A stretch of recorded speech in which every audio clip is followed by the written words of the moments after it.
Hello and welcome to another video. This is the 8th episode of the story in which Naruto Uzumaki, the only ninja who doesn't have chakra, is discovered by his peers in a world where everyone else can walk on walls, breathe fire, and clone themselves. Naruto decides to prove that he can still be awesome, and he is not the only one to be underestimated. Please like and subscribe to show your support. Now, let us begin.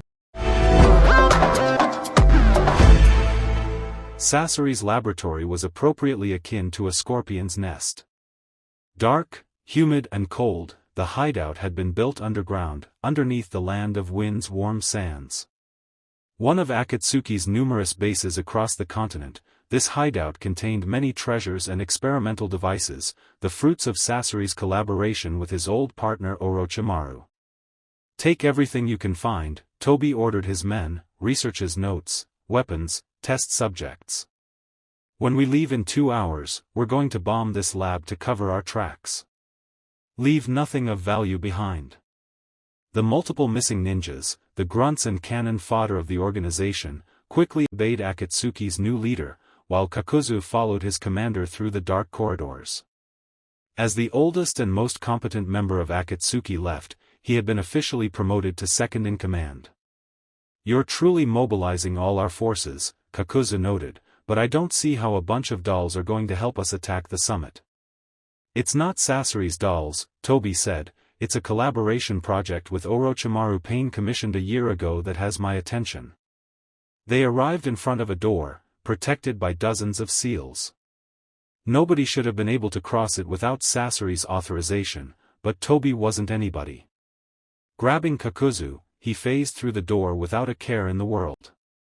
Sasori's personal quarters were pretty disturbing, even by the lab's standards. The walls were covered with human-sized dolls of androgynous features. Under the light of the room's electric lamps, some appeared alive, glaring and smiling at the Akatsuki members. A few were probably backup bodies, others mere unfinished weapons. An item in a corner, however, attracted Tobi's attention. It was a small dollhouse, containing a set of very realistic puppets. They were perfect replicas of a child Sasori, his parents, his grandparents, Nagato and Kushina and Naruto Uzumaki. "I guess in the end, this fool only desired a family of his own." Obito glanced at Naruto's puppet. "Don't worry, Sasori. I will send him join you in the afterlife soon enough." Tobi grabbed Naruto's imitation, and crushed it with his nimble fingers. Then, with a simple katon, he set the dollhouse on fire. "Why did you do that?" Kakuzu asked disapprovingly. "An art collector would have paid us good for it." "Too hideous for that," Tobi shrugged, switching subject. "Besides, soon, you will have all the money you can ask for." "Has Haiden been recovered?" "Haiden has been freed and put under control," Kakuzu explained. "Due to his immortality, Orochimaru used him as a test subject for experiments that should have been lethal. He's stronger than ever, if a bit unstable. With the rods, he should be manageable. As long as I am around, yes, he is. Honestly, at this point, he would just obey anyone giving him the ability to kill anything in his path." "Good. Now we just need this weapon and the pieces shall be set for the checkmate." At this moment, he found them. 13 canisters, each of them with a red scorpion symbol painted on, alongside the word dangerous. The criminal carefully grabbed one and presented it to his accomplice. "What's that?" "Our ace in the hole," Tobi said. "With it, our secret invasion." Her movements were but a blur, her skin and hair nothing but a gray mirage. Not because of her respectable speed, no, but because his eyes had deteriorated to the point he had trouble following her moves. Itachi couldn't even see colors anymore. The Uchiha genius grunted as Yugao skillfully managed to push him back against a tall tree. He narrowly dodged a bark-shattering punch, moving behind his sparring partner and attempting to hit her neck with his palm. Instead, she leaned like a snake, retaliating with a kick which he parried with his forearm. The next second, Yugao had rotated and faced him, obviously enjoying the thrill of the fight. Itachi managed to keep a straight face, but didn't share her enthusiasm. He had never been the most enduring member of his clan, and his entire fighting style revolved around hitting hard and fast. In a battle of attrition, she definitively had the advantage. Worse, his lungs felt on fire, and he struggled against his own body with each move until finally his body won. He put his hands over his mouth, in order to hide the fact he was coughing blood. Yugao stopped her assault, her eyes frowning. "When were you going to tell us?" she asked. She had figured it out. "Never. I recognize those symptoms," she began, "my late boyfriend had them too. You feel tired, you can never sleep, you have trouble breathing and cough up blood. Is your partner even aware of it?" "He suspects something," Itachi admitted, "but I do not fight much these days, nor spar with him. His techniques tend to attract too much attention. I do not intend to bother Kisame with it. I owe him this much. You're aware this illness will kill you within 5 years at best if you do nothing? That's more than enough time. Your life doesn't have to end so quickly," Yugao countered, "there are medical treatments. They cannot purge the disease, but they can slow off the effects, and extend your life. You could live well past your 50s. Tsunade-sama might even cure you." "All I wish is to kill pain," Itachi replied, "living past his death never entered my mind." Yugao locked eyes with him. "Dying won't bring back your brother." Itachi felt as if he had been slapped on the face. Indeed, she had hit home. "You cannot understand," he replied, "I sacrificed everything for Sasuke. Everything. I forfeited my reputation, my future, my honor, my entire family for his sake. I was ready to forfeit my life, to die at his hand and go down in history as the villain, if it meant keeping him safe." Then pain, Itachi struggled to repress the memory of his brother's brutal death, glancing away. Yugao put her hand on his shoulder. "I never was as attached to Sasuke as you had," she admitted, "but I lost people very dear to me too. I know how it feels. That sense of loss, that despair, you mustn't let it consume you. You have other loved ones, other reasons to live," Itachi replied. "I have nothing left. Nothing. Everything I did, everyone I sacrificed, all pointless. All I have now is my revenge." "Imagine you kill pain, then what?" Yugao frowned. "You will simply lay down and die." "Yes," Itachi confirmed bluntly, "I will face punishment for my sins. The Uchiha clan and its curse will end with me." Her expression turned from sympathy to disapproval. "You think your entire family deserved to die?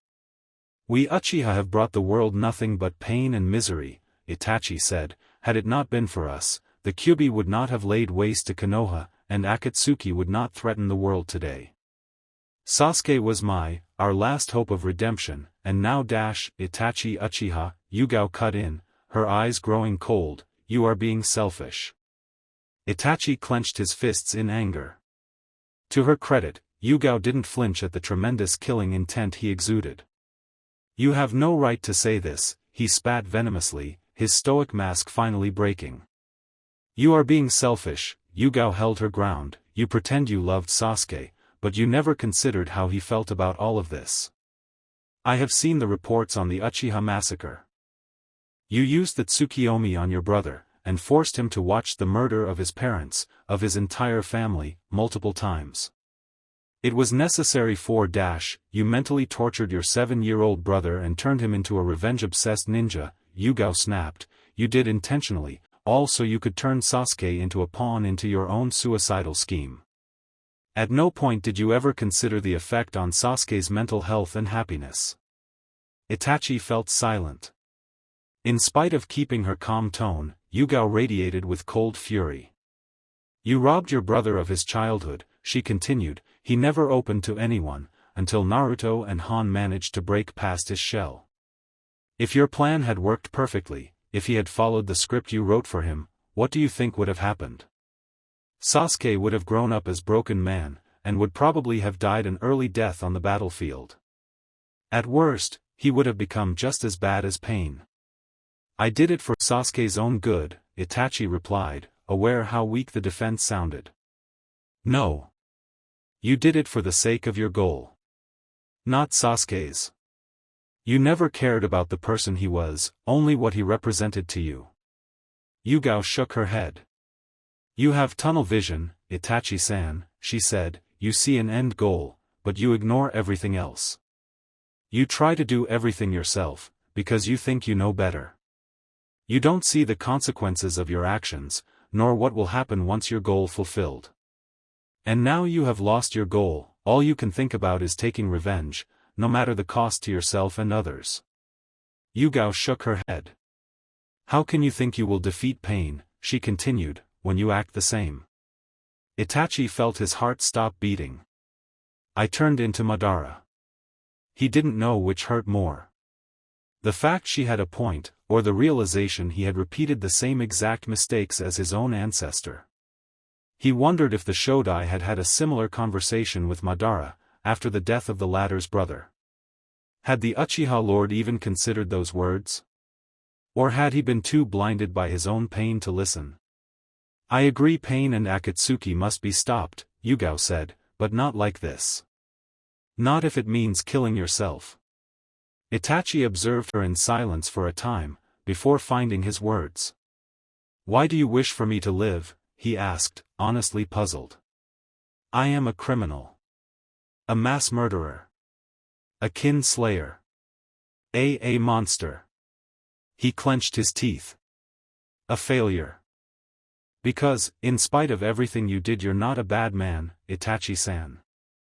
Yugao crossed her arms. We have been traveling together for some time, and I have had the opportunity to observe you. You are not the monster you think you are, Itachi-san. You are simply someone who made mistakes. You are someone intense. You care too much, be it about your successes or failures, and you let your grief consume you. That is all I have left. No, she replied, it's never too late to change, to try rebuilding your life. For all it's worth, I don't think neither your brother, had he known about the truth, nor your parents, would have wanted you to waste your life. They would have wanted you to live and to find happiness at last. Try living. Not to live as he had survived, as a walking corpse awaiting his long overdue execution, but live. Attempt to build himself a new home, to continue the Uchiha's line. To create himself a new family.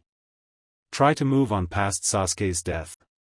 Those were thoughts he never considered, ever since he forfeited everything on that night. The way we think is different, but I'm still proud of you, his father's last words resonated through Itachi's mind. He wanted to say something, anything, and found he couldn't. For maybe the first time in his life, he truly felt at loss of words. That's all right, Yugao said, as if she had read his mind, I don't expect you to accept right away, only to consider it. She turned her back on him. We should go rejoin the others. The route is still long. Yugao-san?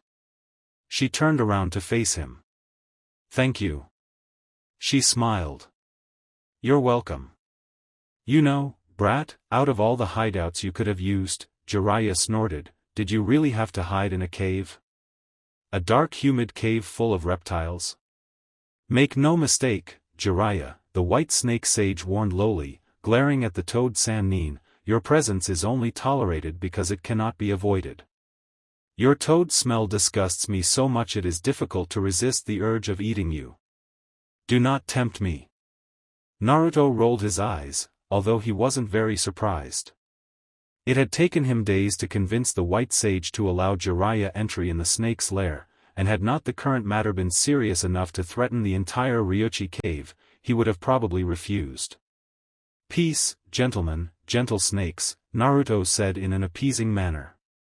We're all friends there. I still think you would be safer in Mount Myaboku, Jiraiya snorted, causing the white sage to hiss threateningly. I have nothing against toads, but most of my stuff is there, Naruto shrugged. Could you all please bury the hatchet? We're running out of time. He could sense it, the undercurrent of pain beneath his skin, the Kyuubi's chakra leaking from the seal into his deficient chakra coil. The monster's prison weakened with each passing seconds, and soon, the nine tails might try to break out by force.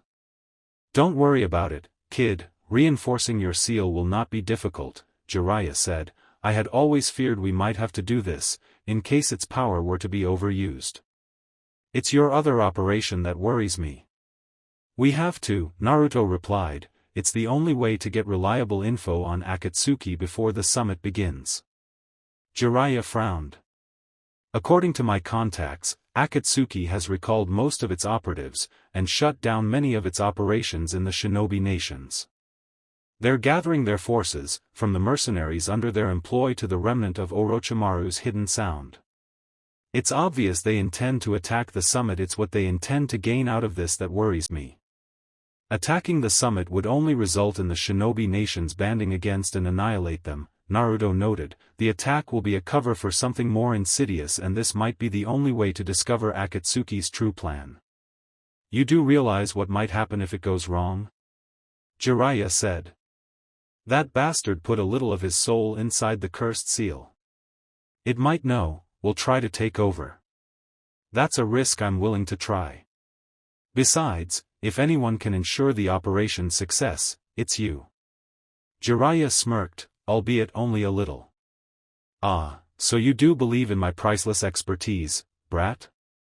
Yeah, Naruto said, I trust in your expertise, Godfather.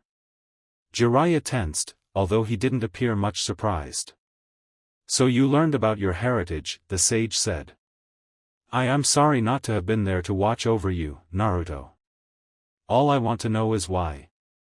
Naruto asked, unable to suppress the venom in the last word. Why didn't you tell me sooner, about my father? Why weren't you there in my childhood? I never really was parent material, Jiraiya admitted. I'm a failure, Naruto. Every time I tried to help people, it never worked. I failed your father and his teammates, I failed your mother, I failed my own friends, I failed my teammates, I even failed with Nagato, Konan and Yahiko. I thought the Sandaime would do a better job at watching over you. The Sannin glanced away. As for why I didn't tell you the truth, to be honest, I never intended to tell it at all. I thought you would be crushed if you learned that the man who sealed the Kyuubi inside you, condemning you to a life of misery and hardship, was your own father. The bitter truth is better than the sweetest lie, Naruto said. I don't hate my father for what he did. It was either me or dozens of thousands dying. If I had been in his place, I'm not really sure I would have done differently. And neither do I hate you for your choices, old pervert. Really? Jiraiya couldn't hide his surprise. Obviously, he had expected a rant or worse. But you aren't a failure, Naruto replied. You're one of the bravest shinobi I've met. You came to rescue me from aim, risking your life and an international incident. You're not perfect, yes, but I've made terrible mistakes of my own. I think it's time we look toward the future, instead of the past. Pain couldn't. Let's not make the mistake he did.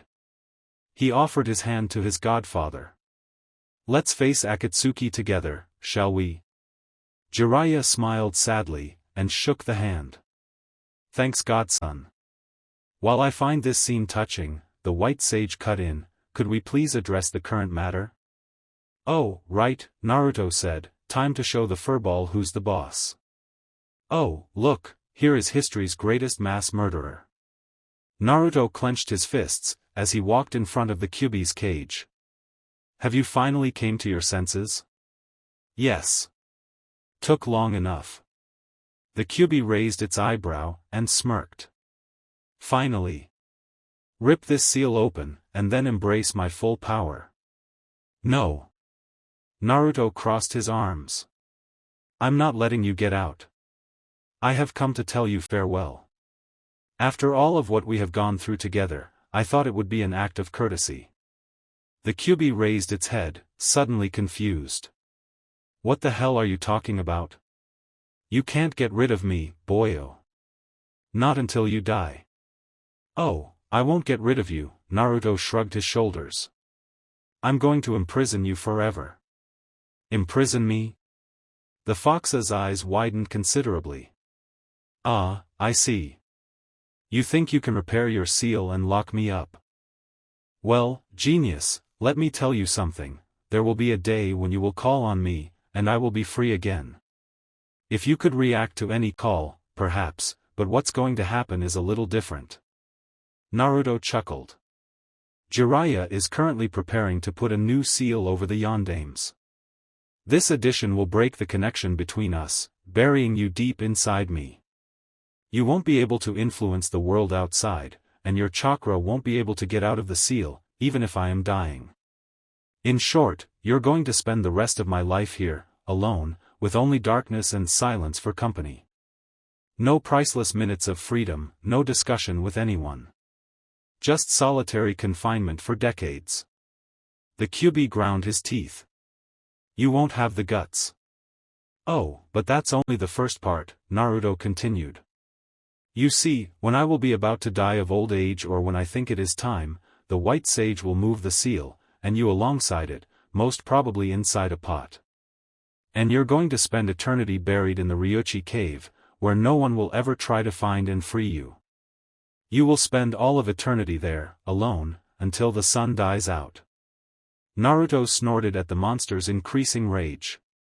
"If you want to get a picture of your future, imagine yourself in this cell, alone in the dark, screaming, yet with no one to answer you. Don't act almighty with me. You think you're so better than me or Obito, or Pain. We both know what you truly are. A miserable pile of self-hatred and jealousy. And we both know without my power you don't stand a chance against Akatsuki." Naruto snorted, and turned his head, side-glancing at the monster. "Really, because you taught me there was something better than power. Something than all the strength and might in the world will never defeat." The Kyuubi snorted. "Nothing is stronger than me. So come on, bring it. Whatever secret weapon you have, I will overcome it." Naruto shrugged. "My secret weapon is already in place," he said, glancing at the seal, "so come on, break it. Show me how strong you are." The fox snarled angrily and attempted to claw the Shinigami's seal, without success. Its claws bounced off the paper sheet, unable to damage it. Yet, the fox's pride was too great for it to abandon, even in the face of certain defeat. "It's useless," Naruto commented, "if you could have broken it, you would have done it years ago. In the end, in spite of your colossal power, you just aren't strong enough to get past a piece of paper." The Jinchuriki smiled. "That's what you taught me, no matter how strong the opposition is, there is always something against which it is vulnerable. There is a right tool to overcome any challenge. For Dosu, it was his dependence on a drug. For you, it's a seal. For Obito and Pain, more creative strategies will be required, but I know what to do and I will beat both of them. That one is for you, Tenten. You may be able to cause tsunami and hurricanes, but you won't be able to break these bars," he whispered, "and when you will feel the seal get stronger than ever, then you shall know I have well and truly defeated you. Farewell." Naruto started walking away, into the darkness. He felt the Kyuubi glare at his back, its bravado quickly turning into fear. "Wait, come back." Naruto ignored the beast's yelling. "You're making a foolish mistake. I know we haven't been on good terms, but I'm sure we can reach an agreement. Why negotiate when I hold all the cards in my hands? I can give you power beyond your wildest dreams. More than any man, even Uchiha Madara. I could give you half of my chakra. Enough to blow up mountains with a single finger. How does that sound?" When the Bijou realized Naruto wasn't paying attention, it switched tactics. "Look, Naruto, don't you want to learn anything about your clan and your parents? Because I'm the only witness left alive, if you seal me off, you will never know the entire truth. While I'm happy you finally bothered calling me by my name," Naruto said, "I've let my past behind. Besides, I have the furball and I had a longer conversation than I expected," Naruto explained, "we've made a bet. If I don't ever use his power again and defeat Akatsuki without it, then it will give me something priceless. And if you lose?" Jiraiya's eyes opened wide. "You agreed to do something really stupid, do you?" "Yeah, but if I do win, then it will be worth the risk. And you trust the Kyuubi to agree to your terms? Why? The fact that if he does cheat, then it will prove me right and his entire justification for everything it ever did was wrong, Naruto replied, and if I call his power, which I won't ever do, then the Kyuubi will feel validated. So no, it won't try to break the rules, because it is already convinced I will call upon its power again. Jiraiya fell into deep silence, making Naruto narrow his eyes. You're going to try and convince me to drop it, right? He asked. I did blunder pretty badly after all. I won't blame you if you insist on increasing the seal's protections. To be honest, I'm not even sure I would lie if I said it wasn't an unnecessary risk, the Sannin cut in, but if you think you have to do it, and that you can do it then you've got my full support. Really? Naruto's head perked up. Why?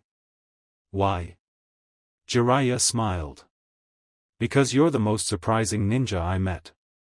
If you think you can succeed, then I trust you to do the impossible. Somehow, that amount of trust from such a powerful ninja, no, the closest thing he could ever hope to have a parental figure after the Sandaime, made Naruto feel prouder than he had been in a long time. You just made my heart so warm and fuzzy, you know, he deadpanned. Thanks you, Ero Sennin. Jiraiya let out a groan, before turning serious. So now is time for the second operation. You think it can work? As I told you when I examined your cursed seal, Orochimaru put a little of his chakra in it, to better influence you and Sasuke, Jiraiya explained. If I alter it a little, then indeed, it might grant you full access to it. I can't make the experience last long, for it might result in whatever is left of my teammate inside the seal trying to take over, but you'll briefly gain access to his memories. Orochimaru belonged to Akatsuki for years, Naruto said. If I can gain insight on their plans, it might decide the fate of the entire summit. You do realize you're going to briefly peek into a psychopath's mind? Jiraiya asked. It will be disturbing. Maybe even painful. Meh, I can take it.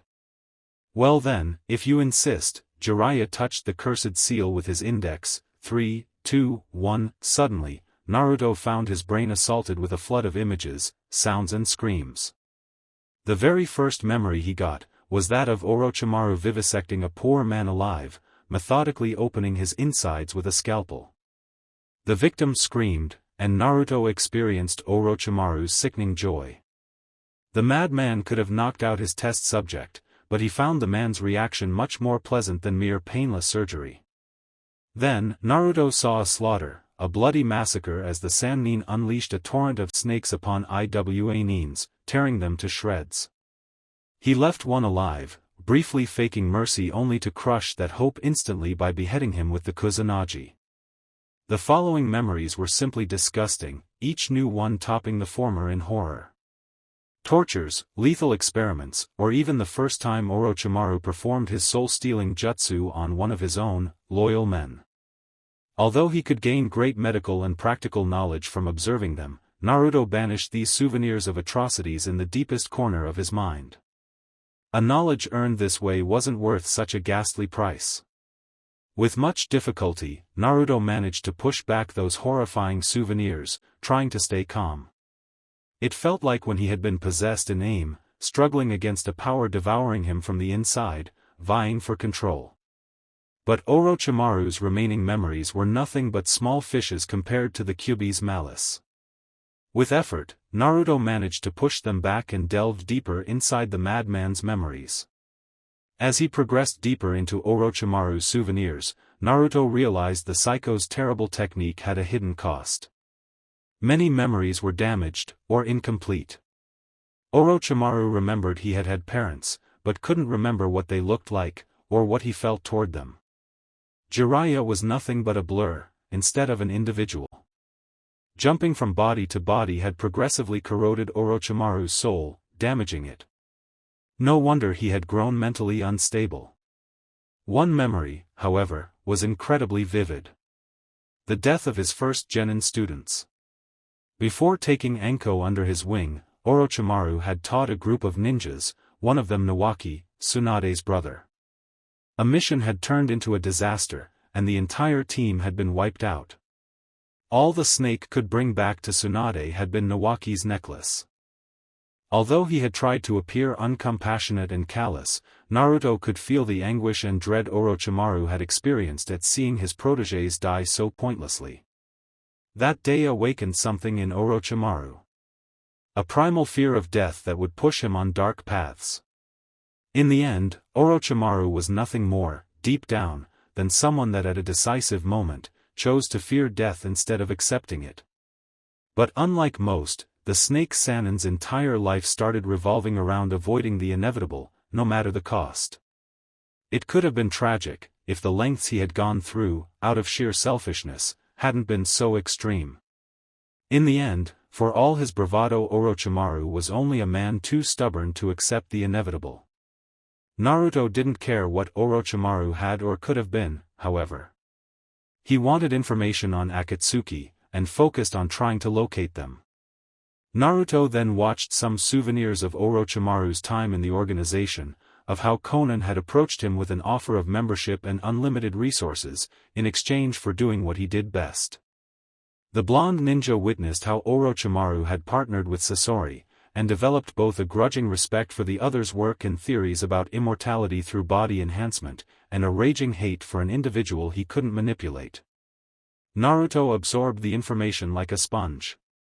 Akatsuki's efforts to topple the governments of the ninja nations, how they had drained Kyusugakure dry of their ninjas to bolster their own forces, how they had subtly taken over Suna from the inside, how they had started and profited from minor border conflicts during the last 2 decades, and finally, how they had intended to rule the world through shifting the balance of power in their favor. Then, Naruto found the answers he was looking for. "I am very pleased with your gift, Zetsu," Orochimaru told someone in the shadows, as he examined an unconscious man lying on an operation table. "I had thought this particular experiment had failed. It appears I am even more skilled than I thought." His fellow could hardly be called a man. Although dressed in an Akatsuki cloak, the creature looked more like a monstrous plant than anything else. "We have gone through some trouble to get this to you. It could be used as your new body, and grant you access to the Mokuton. And you wish for compensation?" Orochimaru smirked. "A favor?" "Our clones have the ability to shape-shift," Zetsu declared. "They are impossible to detect, even with a Byakugan. Trust us, we checked. And slowly but surely, you use them to kill and replace sensitive individuals, placing sleeper agents for our organization in the higher echelons of enemy organizations," the Sannin replied. "No need to remind me of it. I know it's Sasori's job to handle the infiltration of other nations, but I do check up on his progresses from time to time. Unfortunately, we discovered a little problem in this strategy," Zetsu explained. "The clones have a flaw." "Really?" Orochimaru raised an eyebrow. "Do they dissipate over time? I thought they could not be dispelled."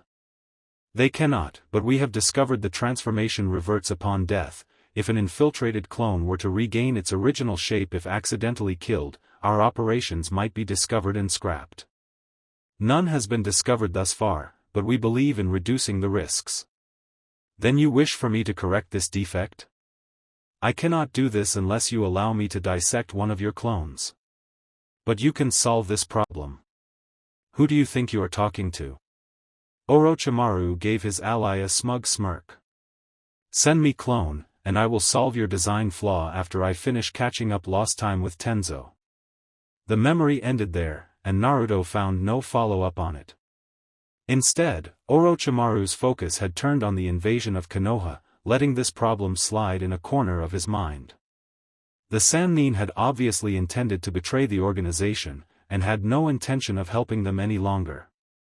Suddenly, Naruto understood everything. Akatsuki had possibly dozens of these, Zetsu, in his employ. They could shape-shift into people, were apparently undetectable, and could not be discovered until after death. The summit, all the world's most powerful people gathered in a single place. It clicked. At this point, Naruto didn't know if he should be impressed by the plan's sheer audacity, or horrified by its consequences. Naruto returned to reality, panting profusely. So, Jiraiya asked, found something? We need to call the Mizukage. No, everyone, Naruto shuddered, it's even worse than we thought. Wait, what did you see exactly? He's going to take over the world, Naruto replied grimly, and nobody will even notice. So, Kisame trailed. You have been sparring with Yugao. Again. Both his know-it-all tone and amused, sly grin made Itachi shudder. He briefly checked if Yugao and the others were listening, but fortunately, they were focusing on the road out of the forest. I needed to keep my skills sharp.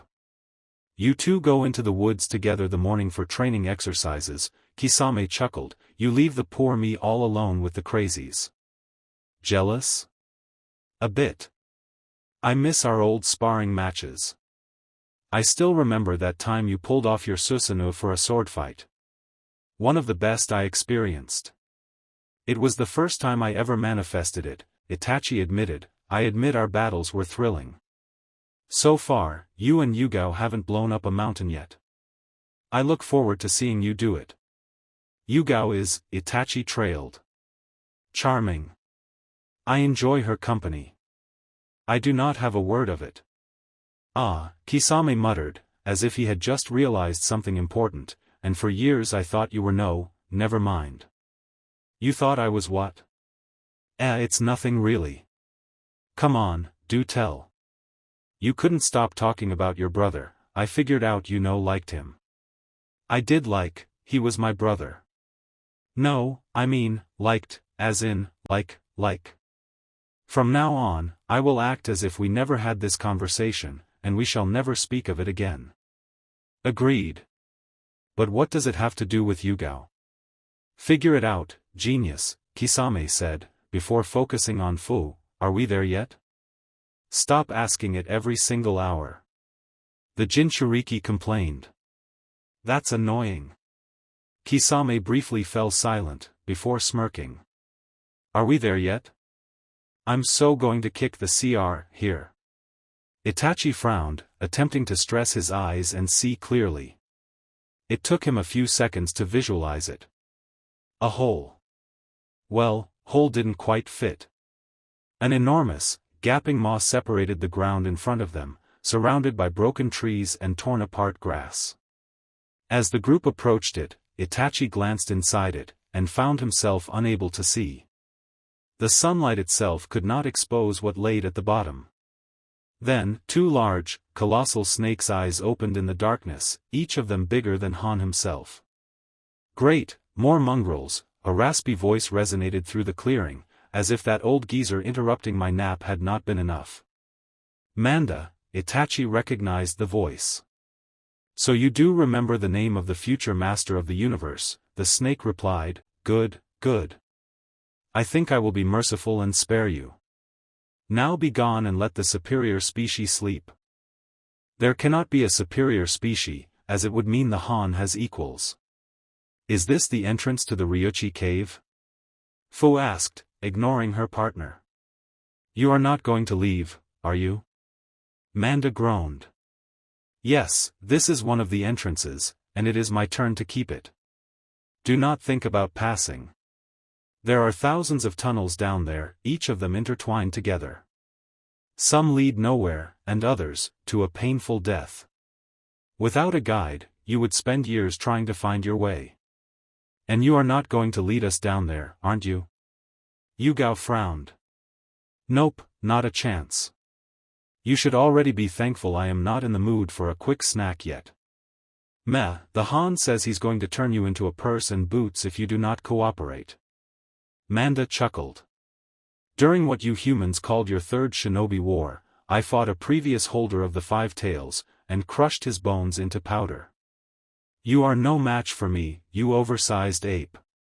We need to get down there. Fu protested. Besides, I have already been in the cave. Why can't we be allowed inside? The White Sage wants no more humans inside his lair. End of the story, Manda replied, get lost, before I lose patience. Not until we meet Naruto, Fu insisted, clenching her fists. Kisame grabbed the pommel of his sword, while Han tensed visibly. "Stop," a small voice hissed, as a long black serpent slithered out of the hole. "Everyone calm down."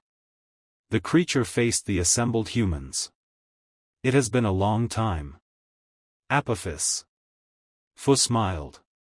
"How have you been?" "Pretty fine, grown up a few inches. I think I finally reached my growth spurt." The small serpent turned toward Manda.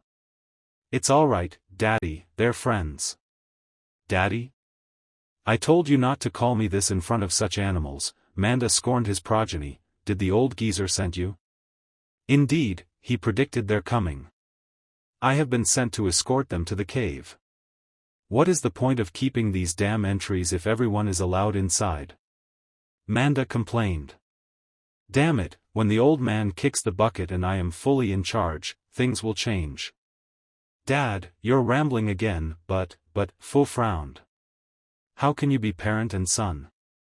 You are not even the same snake species." "Oh, that?"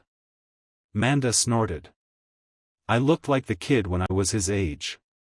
Until I had my growth spurt. Took 2 tons the first year, 3 more the next." "The Han could do that too if the Han wanted," Han muttered under his breath. "Unfortunately the Han does not have the budget for that much food yet. Anyway," Apophis coughed. "Would you kindly follow me? The descent will take hours." When he told Mei, the Mizukage blinked several times. "I'm afraid I misheard. Do you mind repeating that?" "He's going to kill everybody at the summit, somehow, and replace them with Zetsu clones," Naruto explained in dread. "Since these creatures can impersonate others to the point of fooling the most powerful sensors and their shape-shifting hold under force, nobody will realize they have been replaced.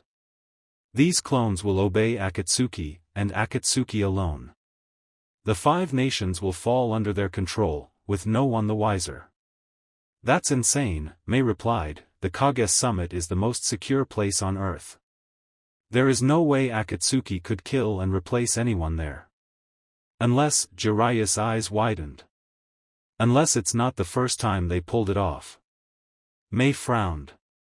"You cannot imply think about it." Naruto cut in. "Akatsuki has abducted and sealed 6 Jinchuriki, some of them belonging to great nations like Iwa or Kyumo. Why have they been allowed to run amok for so long? Because they have Zetsu agents infiltrated in the higher spheres of power, probably for years. For all we know, the Tsuchikage and the land of Earth's daimyo could have been replaced long ago." "I see," Mei continued. "If we follow this logic, then some of the organizers and guests of the summit are agents of Akatsuki. They will be in the perfect position to organize a trap. Still, how can they hope to kill the Kage without attracting attention?" the white sage asked. "Killing one is difficult, let alone 5 of them. They managed to capture 6 Bijou and nearly bring Konoha to the brink of destruction," Jiraiya noted grimly. "With people like Deidara, they could probably destroy the entire land of iron along with the summit if they wanted to." Naruto locked eyes with Mei. "We have to inform everyone. If we make this public, then Toby will adapt his plans," Mei pointed out. "For now, we have the advantage. We know what he is planning, but he does not know we know. We have a few days ahead of us left, and we can use them to prepare a counterattack. Toby will believe the summit is his trap," Jiraiya nodded, "when in truth, it will be a trap for Akatsuki." "He is arrogant," Naruto said. "If we bait him right, if we prepare enough, we could kill him for good, and wipe out Akatsuki once and for all." "I will inform Tsunade immediately," Jiraiya said, glancing at Mei. "We need to coordinate on this. The Kiri's delegation will stop at Konoha, since it is on the way to the land of iron," Mei replied. "Since we have already cooperated against Suna, it would not surprise anyone both of our delegations meet earlier and travel together." Jiraiya glanced at Naruto. "And you, brat?" "I will catch up to you at the summit," Naruto replied. "Beside the fact I'm currently wanted by everyone, I should stay under the radar as long as possible. I also have some equipment to prepare." On the way to the 3 Wolves Mountains, there is a small frozen lake, Mei said. the day before the summit, our 2 delegations will stop there. I shall be present, Naruto promised. Then it's settled, the white snake whispered. I believe both of you, Terumi-san and Jiraiya-san, should now leave and prepare. Jiraiya-san, if you try hitting on me on the way out, I will kill you. You are warned. Mei then gave Naruto a sly smirk. Take care of yourself, Naruto-kun. I look forward to seeing you once more. Damn it, and I thought I had a shot. Jiraiya shrugged, before giving a light tap to Naruto's back. See you around, brat. Naruto waved a goodbye at both and watched them leave the snake's throne room, before turning toward the serpent elder once the 2 ninjas out of sight. Alone. The white snake nodded, shifting on his throne. The dragon wants to meet you. For a few seconds, Naruto thought he had misheard, only for the white snake to confirm it. Our lord has invited you to his lair, the elder serpent said. Few of our summoners have had this honor. For a human to catch his interest, very rare indeed. So Apophis wasn't kidding? Naruto glanced at the large tunnel behind the snake's throne. This is really leading to a dragon's lair? Not a dragon, the white snake replied, the dragon. The king of all reptiles, the first snake to have ever shed his skin and achieved flight. I would suggest you not to make him wait. Patience has never been the virtue of gods. Naruto gulped, and took a step forward. Once in front of the tunnel, he found only darkness waiting for him. Inhaling sharply, the Jinchuriki entered. The tunnel wasn't all that long. Large, yes, enough to have a snake as large as Manda slither through, but not especially long. It took only a few minutes to reach the tunnel's end, a large, underground lake of pure crystal water. Shining purple crystals growing on the rocky walls provided a dim, weak light. Naruto stressed his eyes, but couldn't see much farther. He did notice 2 large rock formations in the distance, 2 small hills of stone emerging from the lake, but he couldn't exactly see the end of the cave. In all likelihood, this cave was the size of Konoha, if not larger. Reaching the lake's shore, Naruto waited for something to happen, only to be welcomed by silence. Is anybody there? He asked, approaching the water. The water shook. A large, dark form started rising out of the water, slowly, but with each slow move causing the cave to tremble. In spite of his bravery, Naruto couldn't help but take a step back, as he realized something truly terrifying. These rock formations weren't underground mountains. They were the dragon's horns. When the creature's head emerged from water, leaving the rest of the body underwater. However, this mere head alone was easily the size of a small hill. The beast's golden eyes were 10 times larger than Naruto himself, and the monster's maw was a pit of smoke and fire. Its scales were blue like Shinigami sapphire, and a golden mane was growing between its colossal horns. Upon gazing at the beast, Naruto suddenly felt all his confidence and resolve leave him. That creature was to Manda, what Manda was to a lowly snake. Naruto Uzumaki, son of Minato Namikaze and Kushina Uzumaki. A powerful, awe-inspiring voice resonated inside Naruto's skull, as the blonde felt the creature's mighty spirit impressing its thoughts inside his brain. You face the divine king of all reptiles. My breath is a hurricane, and my eyes are brighter than the stars. When I stir in my sleep, the earth trembles. When I fly, all of life falls silent in awe, for I am the dragon, and my power almighty. Naruto repressed the urge to scream, as he felt the creature's mental touch reach deeper inside his skull, extracting information at its leisure. It was akin to being hit in the face by a sledgehammer, to have a drill piercing through his skull. The pressure suddenly vanished, as the dragon had finished learning everything of value. I know everything there is to know about you, child, the dragon mentally whispered, Naruto's heart being suddenly filled by an odd feeling of peace. Yet, you know nothing of me. I shall give you the honor of listening to my tale. Naruto, unwilling to tempt the creature, simply bowed in respect and listened. I was old when the world was young, the dragon narrated. I was born in an era when your ancestors were no different from apes. I was but a lowly serpent, a horned viper by your books. One day, when I crawled out of my lair, I saw a hawk open his wings and fly. I was fascinated, mesmerized. At this instant, I decided I would fly too. I would fly and reach the sun and the moon alike. Nothing would convince me otherwise. The idea this beast had once been no bigger than a viper made Naruto's skin crawl. He had seen the countless snakes of the Ryuchi cave. Which of them would reach this size in centuries? I had no wing. Yet, I tried to fly. I escalated the highest waterfall of the land, and launched myself in vain, mending my wounds and trying again. It was a foolish dream, but I tried again, and again, and again. I lost count of how many times I attempted to defy nature itself. In the end, nature gave up first. I launched myself into the air one more time, but I did not fall to the ground. I flew through the clouds and the azure. My scales turned into an armor, my claws came to be, and into swords. My breath became fire, and I could control the winds and the seas. Through my determination, I had overcome my limitations. I was a serpent no longer, I had shed my skin, and taken my flight. I had become the first dragon. You too look after an impossible dream, the dragon continued, you wish to become a great ninja, without a chakra. A crippled man wishing to walk. You are a wingless bird wishing to fly. A lowly viper wishing to become a dragon. No, Naruto Uzumaki, that no dream is unreachable. The world does not belong to the smartest, the strongest, the cruelest.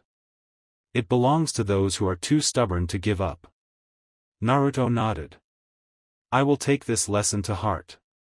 However, no matter how priceless it is, wisdom shall not be my only gift to you today, faithful summoner. A light shined in front of Naruto, and a floating, double-edged sword materialized in front of him. The Jinchuriki instantly recognized it. Is this the sword of Kusanagi, once owned by the one you called Orochimaru? The dragon confirmed, he too, was a snake that wished to be a dragon. He too had an impossible dream, to surpass mortality itself and achieve eternal life. He died his hopes unfulfilled, the Kusanagi tainted by the blood he shed for a goal he could not reach. Yet, he died trying to defy fate. It is little different from what you try to do today. All of those who wielded the Kusanagi had a dream too. Some fulfilled it, many failed to do so. Now, it is your turn for your resolve to be tested. I have seen what shall happen. You shall meet the one called Obito Uchiha in battle. Only one shall walk out of it. You shall either die a lowly snake, or shed your skin and achieve your dream. Your hope will be shattered if found wanting, but should you stay faithful to your path, if you truly wish to defy the fate enforced on you, then wear this blade as a badge of pride. Naruto grabbed the blade's pommel. It felt so light, and warm, the sword itself radiating warmth. It certainly was not a sensation one would expect from the main weapon of Orochimaru. I swear to you, he said, I shall not betray my dream. The day has come for you to rise, the dragon said, take your flight, Naruto Uzumaki, and grow wings. His face hidden behind a welding helmet, Naruto kept the plasma torch alight. The wooden beehives buzzing in the back of his workshop was mildly distracting, but for all intents and purposes the ninja was now entirely focused on his current task with renewed energy. His discussion with the dragon had revitalized him, given him the confidence he had lost after the destruction of AIM. I will take my flight, and rise higher than the skies, the Jinchuriki thought, while welding the device he was working on. A small instrument of steel, gold and copper, the device looked like a sphere of black metal, barely big enough to fill his hand, and light enough to be carried safely. A real achievement, considering the original design was projected to fill a room. Miniaturizing it had been a priority. The device needed to be carried onto the field and activated as close as possible to the target to be effective. The projected radius was small, and he hoped he would have time to finish and test it before the inevitable. He heard steps coming from behind him, entering his lair. Interrupting his work, he raised his helmet and glanced at the newcomer. "Old man, I'm Bu dash," except it wasn't Jiraiya, nor Mei. Led by Apophis, a group of misfits observed him with various expressions except Itachi, who had no expression at all. He said the first thing that crossed his mind. "Hi guys." Not the best thing to say. Out of all of them, Fu reacted first. The Jinchuriki gritted her teeth, raised her left arm, and then slapped him with enough force to make him flinch.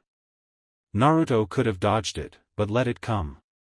"I deserve it," he thought, massaging his cheek. "Guys?" Fu repeated, "You vanish for months and that's all you have to say to us." Before he could apologize, she proceeded to hug him in short order, obviously fighting back tears. "You idiot," Fu snarled angrily, "how dare you vanish on us? Why didn't you inform us? We were worried sick." "Fu, I'm sorry," Naruto replied, returning the hug, "I needed a little time alone." "The Han is happy to meet his prized sidekick again," the giant said, patting his friend on the back with a manly manner. "Have you done any sidekicking?" The Han felt it was like a year and a month since he last saw you. "Not much," Naruto replied, while Fu broke the hug. "I mostly hide after the enough, Naruto." Yugao shook her head. "There will be a time to talk about the past. Right now, let's just celebrate our reunion." "Yeah, it's great to see you all," Naruto replied. "The snakes told me you survived, but I was worried something had happened in the meantime." He glanced at Itachi. "I'm sorry about Sasuke. I can't say I understand your feelings, but he was my friend as much as he was your brother. I swear Pain will face justice for what he did." The Uchiha simply gave him a slow nod, as if barely registering the words. Instead, he eyed the device Naruto was working on. "What is this?" "Justice," the trickster replied, "the painkiller. You know that's the name of medical products, right?" Fu pointed out. "Give me a break, haven't even finished it yet." "Will you kill him?" Itachi asked sharply. "Pain?" Naruto's first instinct was to say yes, but he stayed silent. Did he really want to kill him? Pain might be family, but his crimes were inexcusable, just as his own were. On the other hand, killing him would prove Pain right, and drive his remaining followers to try avenging him.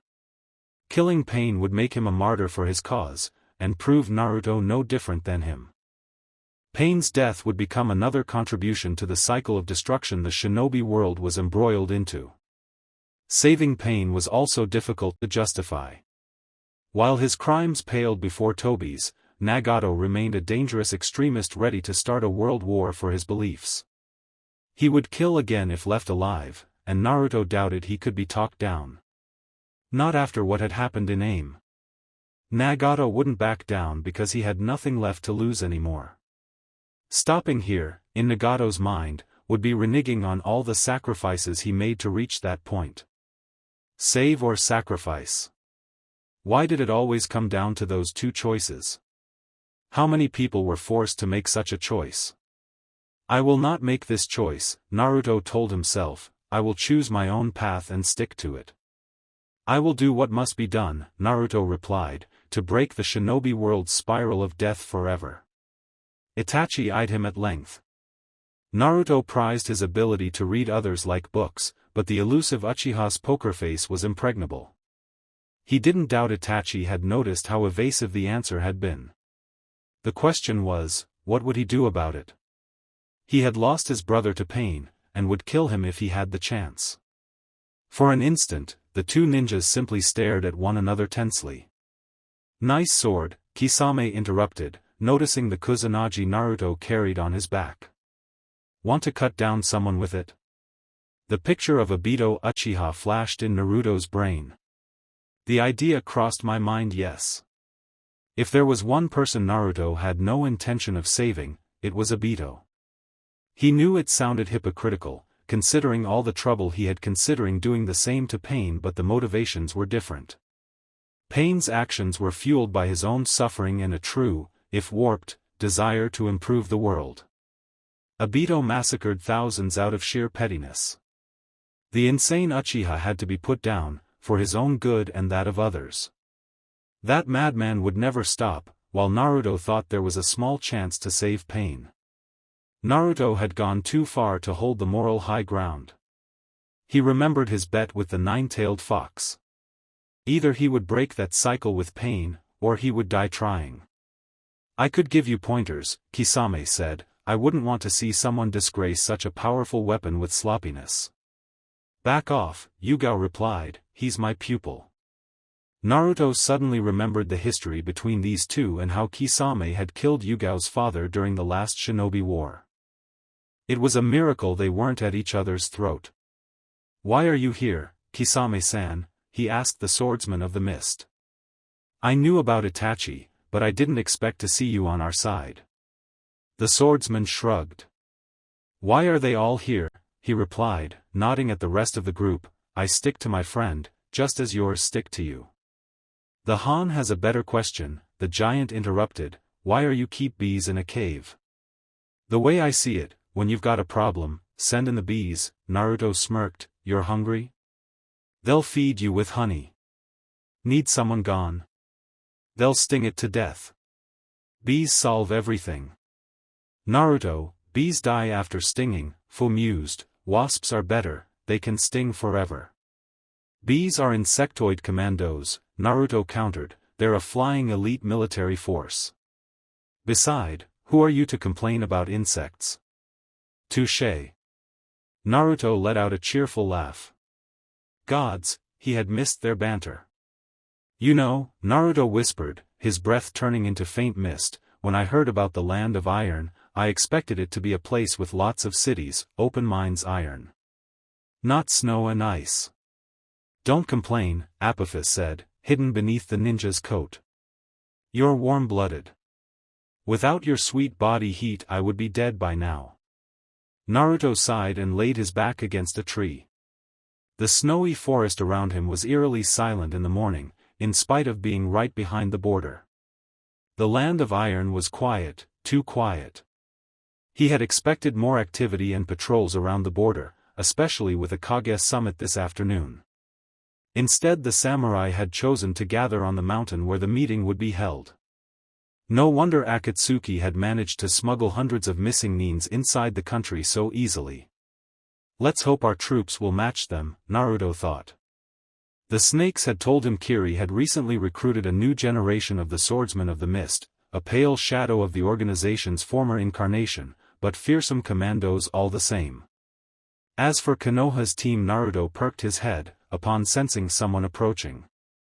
He briefly readied himself for battle in case it turned out to be a samurai patrol, only for Jiraiya to walk into his line of sight, followed by very familiar faces. Naruto couldn't help but grin upon seeing them. Team Guy followed behind Jiraiya. Lee waved his hand happily. Naruto-kun, he shouted, blatantly ignoring the risks. Neji simply gave Naruto a friendly nod, although the space where his missing left arm should have been made Naruto cringe inwardly. As for Tenten, she tried smiling, but the ugly glint in her eyes squashed Naruto's hope of a true reconciliation. Guys, Naruto returned with a low voice, I'm so very sorry. Later, Jiraiya interrupted, I am one of Tsunade's 2 official bodyguard for the summit, and the Land of Iron staff will suspect something if I am absent for too long. Report. Naruto reluctantly nodded. The snakes told me Akatsuki has been moving troops through the border, Naruto said. A regiment of Nukanins, around 500 Chunin and 50 Jonin, gathered at a bridge 20 kilometers up north. Kakuzu of the Waterfall and Deidara of Iwagakure have been sighted among them. And Nagato? Unknown, Naruto replied honestly. Obito hasn't been seen with them either. Niji's eyes narrowed dangerously. With my group, Kiri's troops and your own, we could destroy that regiment before it gets anywhere near the summit. But not agents infiltrating the summit. We're wanted men, the Jinchuriki said, and smuggling troops inside the country beyond bodyguards could be taken as an act of war. Best case scenario, will start a diplomatic incident. Worst case, the Land of Iron staff will catch us and we'll have 2 fronts on our hands. So we're on our own to deal with Akatsuki's infiltrated agents, Jiraiya said. I told the same to Mei-san, Naruto confirmed. Kiri's delegation is waiting not far from here, near the frozen lake. You should go meet them and discuss preemptive measures. I think Akatsuki's troops are just here in case things go south. Their first option will be more insidious. I have a plan to trick Obito into playing his hand, Jiraiya said, a shell game. Shell game? How do you trick the smartest men? Jiraiya asked. By sticking the truth right under his nose. Sasori managed to hide his countless informers in plain sight. That's what we're going to do. Naruto guessed what his godfather had in mind. Oh, smart. But isn't that technique a secret of Konoha? Sharing it with Kiri might bite you in the ass a few decades down the line. The situation is so dire, concessions must be made, Jiraiya replied. If Akatsuki wins, there won't be a down the line to worry about. At least you didn't give them Edo Tensei, Naruto chuckled. You imagine if we had to fight a zombie army of the strongest Kage? Would be really cool in a way. Don't be ridiculous, finding the corpses of elite ninjas would take decades. Killjoy. Speaking about corpses, Jiraiya searched under his purse, bringing out a small scroll and handing it to Naruto. What's that? Naruto said, reading the seal. Root? Danzo, the commander of the ANBU, kept sealed files, the Sannin explained, which were unlocked after his death and sent to Tsunade. Those ones detail his investigation on a certain Madara Uchiha, or should I say, Obito. Naruto frowned and opened the scroll. Apparently, Obito had operated for years under the alias of his ancestor Madara Uchiha, and played a hand in more than just the Kyuubi attack. Even the Uchiha massacre, Naruto thought. Was there a tragedy in Konoha's recent history Obito didn't participate in? More to the point, the writer had catalogued his observations about Obito's abilities, and added theories about potential ones. Izanagi? Crazy, isn't it? Jiraiya pointed out. That Sharingan has so many powers it's absurd. That would explain how he survived his official death, Naruto noted. Did he use that Izanagi technique to fake his death back during that fateful mission? No, he would have had done it while in childhood. There was something fishy behind it all. I guess we will never know. Something in the document caught his attention. Interesting, he noted, Izanagi only returns you to the state right before your death. The Jinchuriki nodded with a grin. I will infiltrate the samurai's staff, he said, and kill Tobi when he shows up. How can you be sure he will show up? Because he's a whiny drama queen and can't resist the urge to rub his plan into the Kage's faces, Naruto spat. I won't let you do this alone, Neji interrupted, let me join you. I appreciate your concern, but the more people involved, the greater the risk of discovery, Naruto replied. He didn't say his other reasons, however.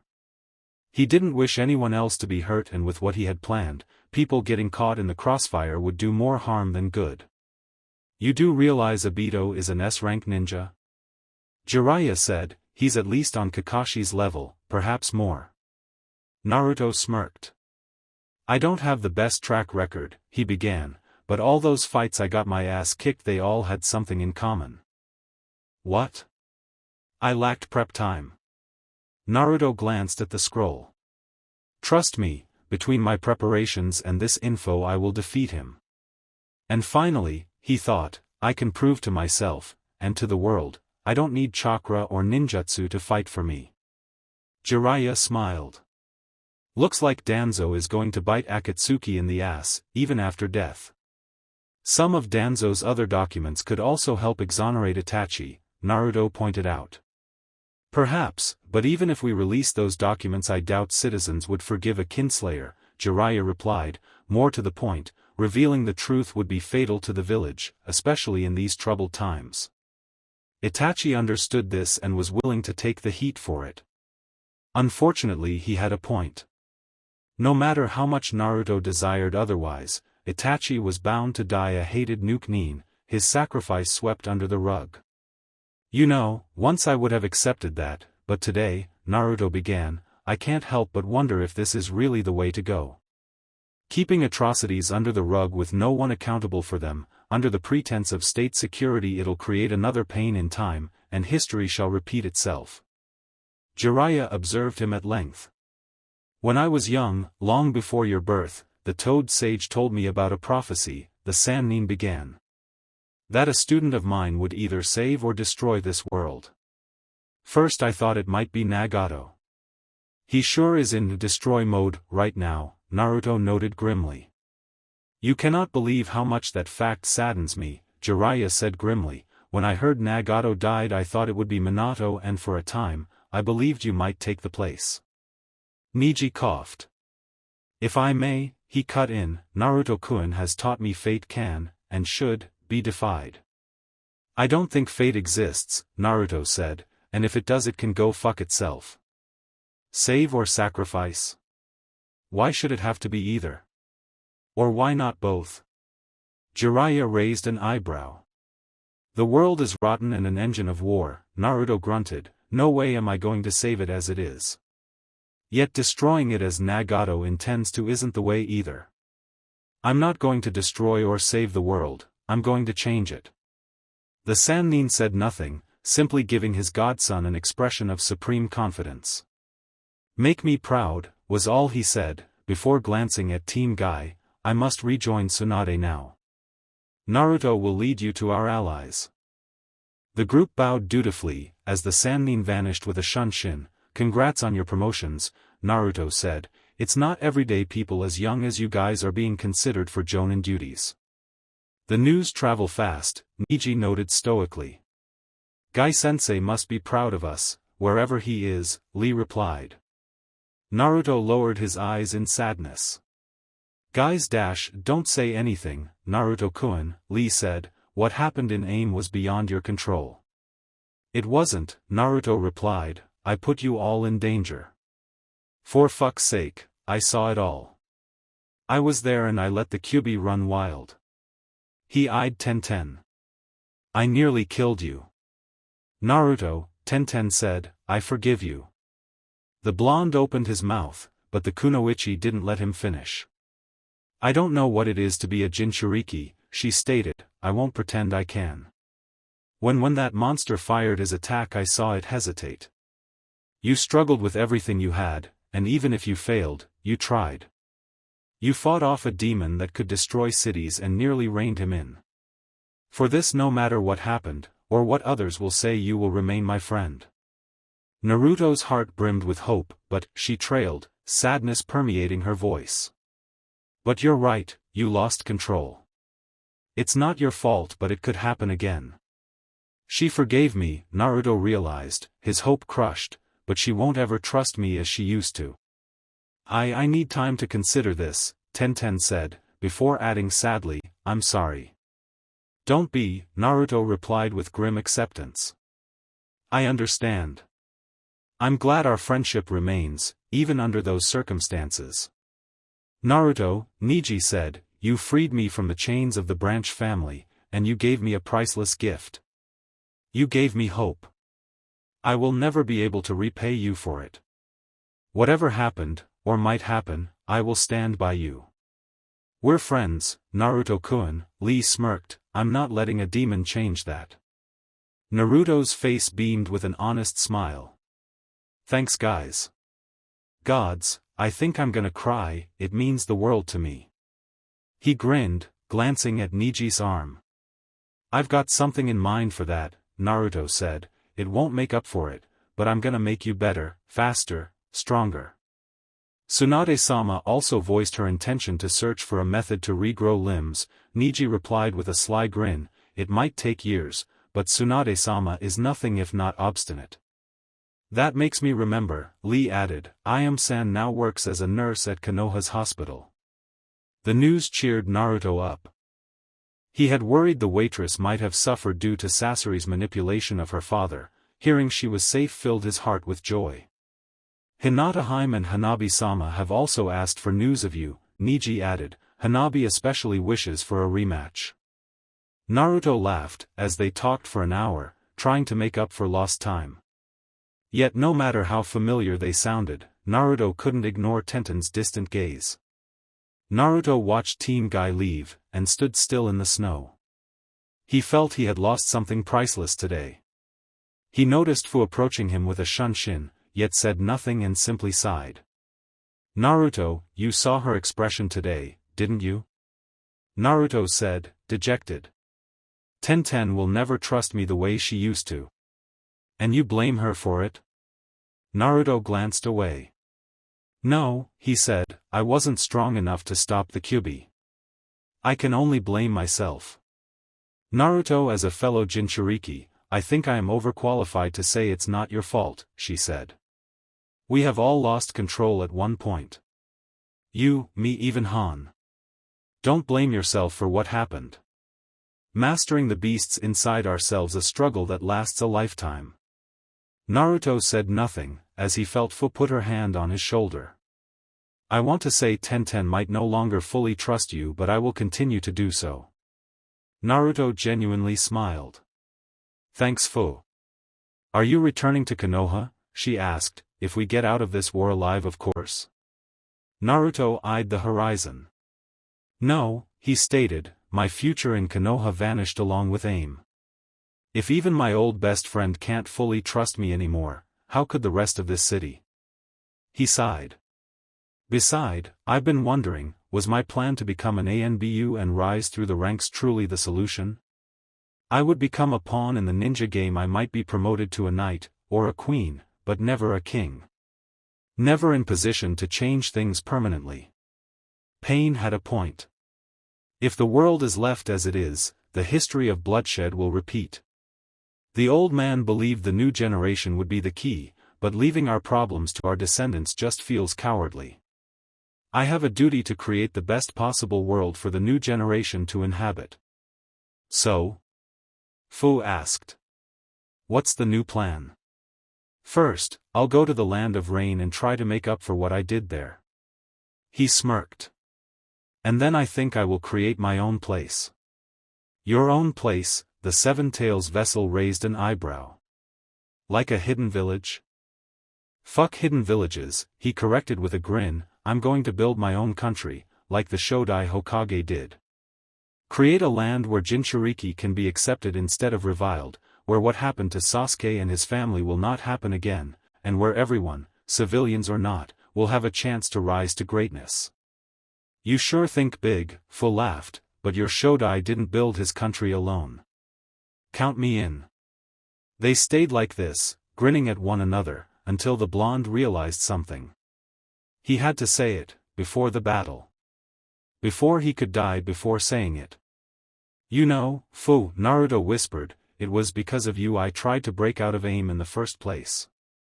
Fu's eyes widened and broke the contact, convincing the blonde to continue. Pain wanted to punish me for my disobedience, and so he decided to extract your bijou and kill you, Naruto admitted. When I learned it I panicked and it led to this disaster. He smiled. But honestly? Even if I had known it would lead to such destruction I would have still tried to save you. The kunoichi couldn't help but blush.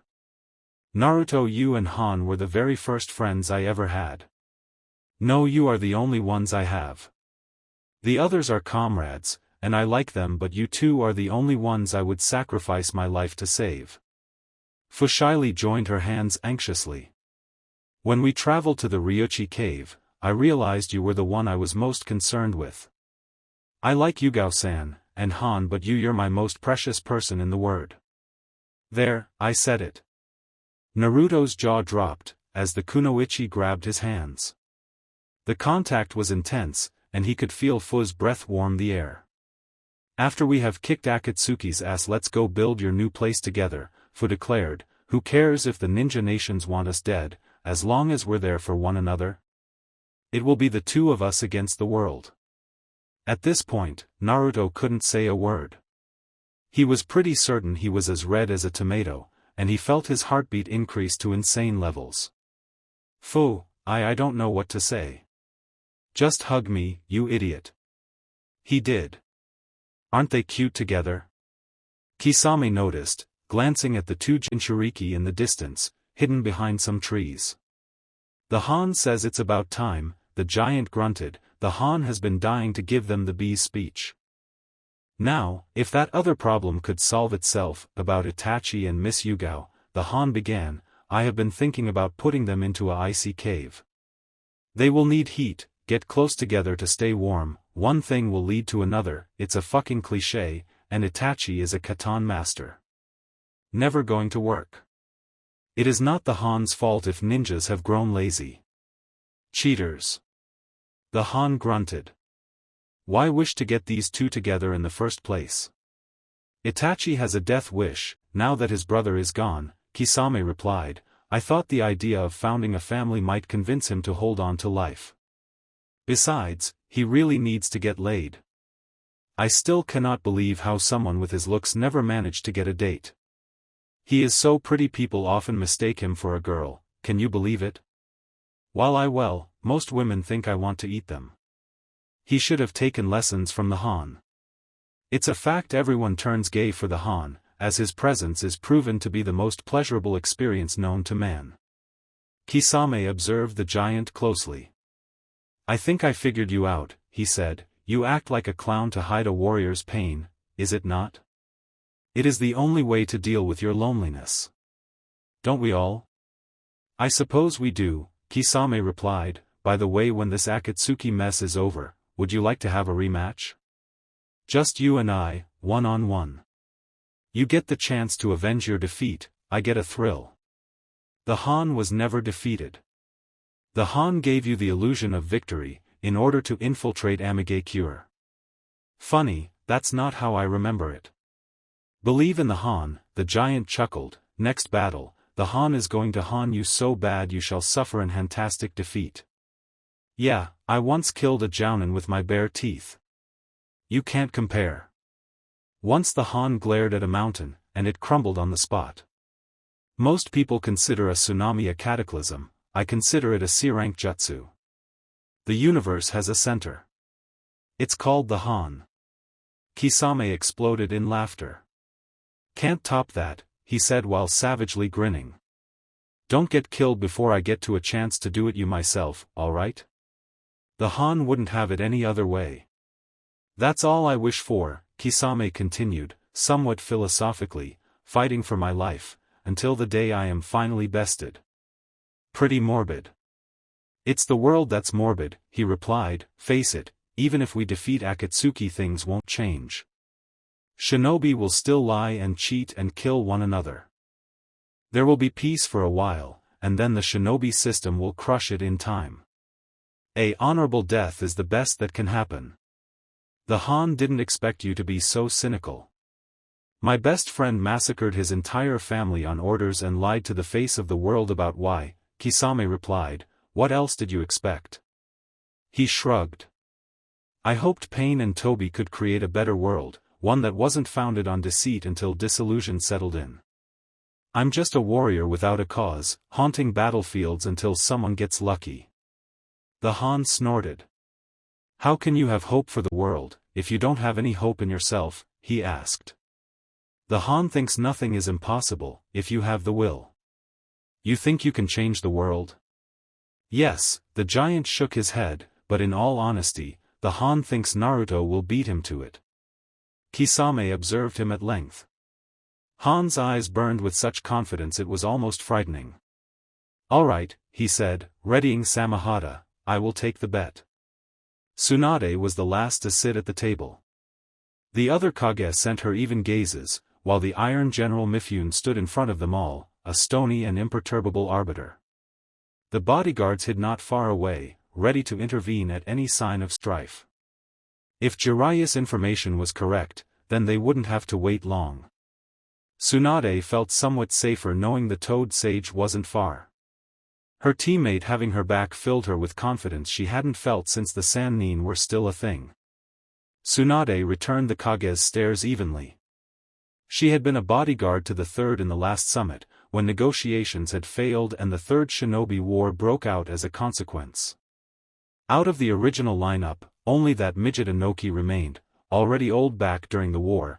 He hadn't changed much. keeping his wizened appearance, in stark contrast with his strong, stubborn eyes. The shrewd Mai Terumi gave her a gentle smile, as befitting of their village's alliance. The fourth Hokage, a strong man with the figure of a bull, and just as much patience, kept his arms folded, as if struggling to keep his anger in check. As for the new Kazekage, slug bitch, was the first thing the Kazekage said upon noticing the Sannin. Fossil granny, Tsunade replied, still playing with dolls in your old age? I am not old, I am wise, Chiyo replied. The two had only met once in their life briefly during the Third Shinobi War, but they had indirectly clashed many times, Tsunade working on curing the plagues and poisons the old witch crafted with deadly expertise. Unlike Tsunade, the old woman didn't hide her age behind a veil of youth, yet she felt strong and comfortable in the Kazekage's robes. Underestimating this elder would be a mistake. You should be more respectful, Kazekage-san, Anoki minded her, before giving Tsunade a respectful nod. You have my condolences for your sensei's death. Sarutobi was a wise man, and his death is a tragedy. Strange, Tsunade replied, if I remember well you did not get along. We may have been on opposite sides, but I respected your sensei, Anoki replied, just as he respected me. I hope that you will equal his wisdom one day. Enough, the Hokage cut in sharply, I didn't cross half a continent to exchange greetings. True, Mifune nodded, I therefore declare the Kage summit now open. As the organizer behind it, the Mizukage will have the first say. Thank you very much, Mai replied. As the Mizukage cleared her throat, Tsunade eyed the group. Which one of them was a traitor in Akatsuki's pocket? While she only half believed Naruto's theory, she couldn't discard it either. Anoki was the most likely suspect, having not so secretly hired the group to carry out missions in the past. Suna's ties with Akatsuki couldn't be ignored either, even if Chiyo had publicly denounced the organization after taking office. Mai was safe, that was for sure, but the rest, as you have been informed, Amigakure was recently destroyed, Mai started, anarchy rules the land of rain, and refugees cross the borders every day. There is no more government, no more order, warlords have sprung and fight each others for scraps of lands. I gathered you there to discuss how to stabilize the region, and hopefully, deal with those responsible. The responsible are right here, Anoki corrected her, his former politeness replaced with cold political pragmatism. The Nine Tails destroyed Amigakure. This was an act of war on Konoha's part, in clear violation of our treaties. Tsunade narrowed her eyebrows. The offensive had started already. We did not attack Amigakure, Tsunade replied. Aim's leadership exploited the incident at the Chunin exams to abduct our Jinchuriki, alongside others, in an attempt to brainwash them into weapons under their control. Our Jinchuriki, Naruto Uzumaki, managed to escape with the help of one of our ninja cells, and lost control of his beast during the ensuing battle. How convenient, Anoki replied sharply, that no one can prove your thesis. I can, Mai Terumi replied, I was present in person during the Chunin exams incident, and I can testify AIM-affiliated ninjas indeed exploited the chaos TP abduct multiple ninjas, including Naruto Uzumaki. Konoha and Kiri are recent allies, Anoki pointed out. Perhaps Konoha secured your testimony in exchange for other advantages? Military assistance against the Land of Lightning over the jurisdiction of your islands? Anoki was many-thing, skillful among them. With that comment, he expected the Hokage to rally to his point of view. But the Hokage said nothing, staying silent as if uninterested in the debate. Tsunade smelled something fishy in that. All reports presented A as a violent, passionate individual, not this. I may not confirm the Mizukage's affirmations, Chiyo said shrewdly, but one of your Jinchuriki attacked Suna's own during the Chunin exams. Han? Anoki shrugged. Han is a renegade and a nuke nin. One Konoha has taken under its wings for a few months too, alongside the Seven Tails vessel. If you ask me, it seems Konoha has been trying to accumulate power at our expense. Destabilizing Amigakure was just a prelude for the Land of Rain's conquest. What do you suggest then, Tsuchikage-sama? Mifune asked politely, trying to veer the debate toward concrete solutions. Installing a new government in AIM would be difficult, Anoki said. I suggest giving IWA a mandate to bring order to the place. We have the military and the resources to do so, and we have a common border with the Land of Rain. Nothing more than a disguised annexation, Chio pointed out. The Land of Wind shares a border with the Land of Rain too. We should parcel areas of influence between us. Tsunade clenched her fist and slammed the table, causing the different Kage to look at her. Are you idiots? The Sannin seethed. Now is not the time to bicker about who gets which area of land. Akatsuki still remains and we have to deal with them before deciding on anything else. Akatsuki? Anoki shrugged. Akatsuki is just a mercenary organization. No, Mei shook her head. Akatsuki is much more than that. Akatsuki is a terrorist group aiming to bring the elemental nations down and rule the leftovers. An organization born in your village, A seethed. Yes, Mei admitted, a fact which shames Kiri greatly, I assure you. But you underestimate the threat they pose. Akatsuki is a true hidden village without borders. They were behind the events of Amigakure, the Chunin exams incident, the coup in the Land of Sound, and the border troubles in at least a dozen countries. Even worse, they are behind the abduction of 6 Jinchuriki. A's head perked up. What? Absurd, Anoki replied. Akatsuki is just a group of kunai for hire. You hired them, A snarled. Because your village disrespected the disarmament treaty, the Tsuchikage replied harshly. Enough. Mifune interrupted, I will have calm here. Mizukage-sama, please continue. Thank you, Mei cleared her throat. A decade ago, Akatsuki secretly overthrew Hanzo and overtook the Land of Rain, turning it into a terrorist state. AIM soon became the center of the illegal weapon trade, with thousands of missing nins hiding behind its borders. A period that coincides with the first Jinchuriki abductions. With the resources of Amigakure, Akatsuki proceeded to sponsor terrorist and black ops activities on the entire continent. Tsunade continued, they infiltrated the higher echelons of many hidden villages, including Konoha and Sunagakure, and used their influence to spark border wars and abduct Jinchuriki, extracting their bijou for their own purposes. The whereabouts of 6 of those tailed beasts remain unaccounted for. 6, Anoki noticed. What about the 3 others?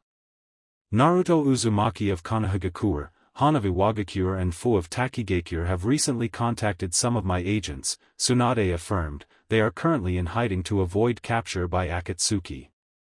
Or to avoid trial, Anoki noted. It looks to me you're using Akatsuki as a convenient scapegoat. Do you have any proof worth anything?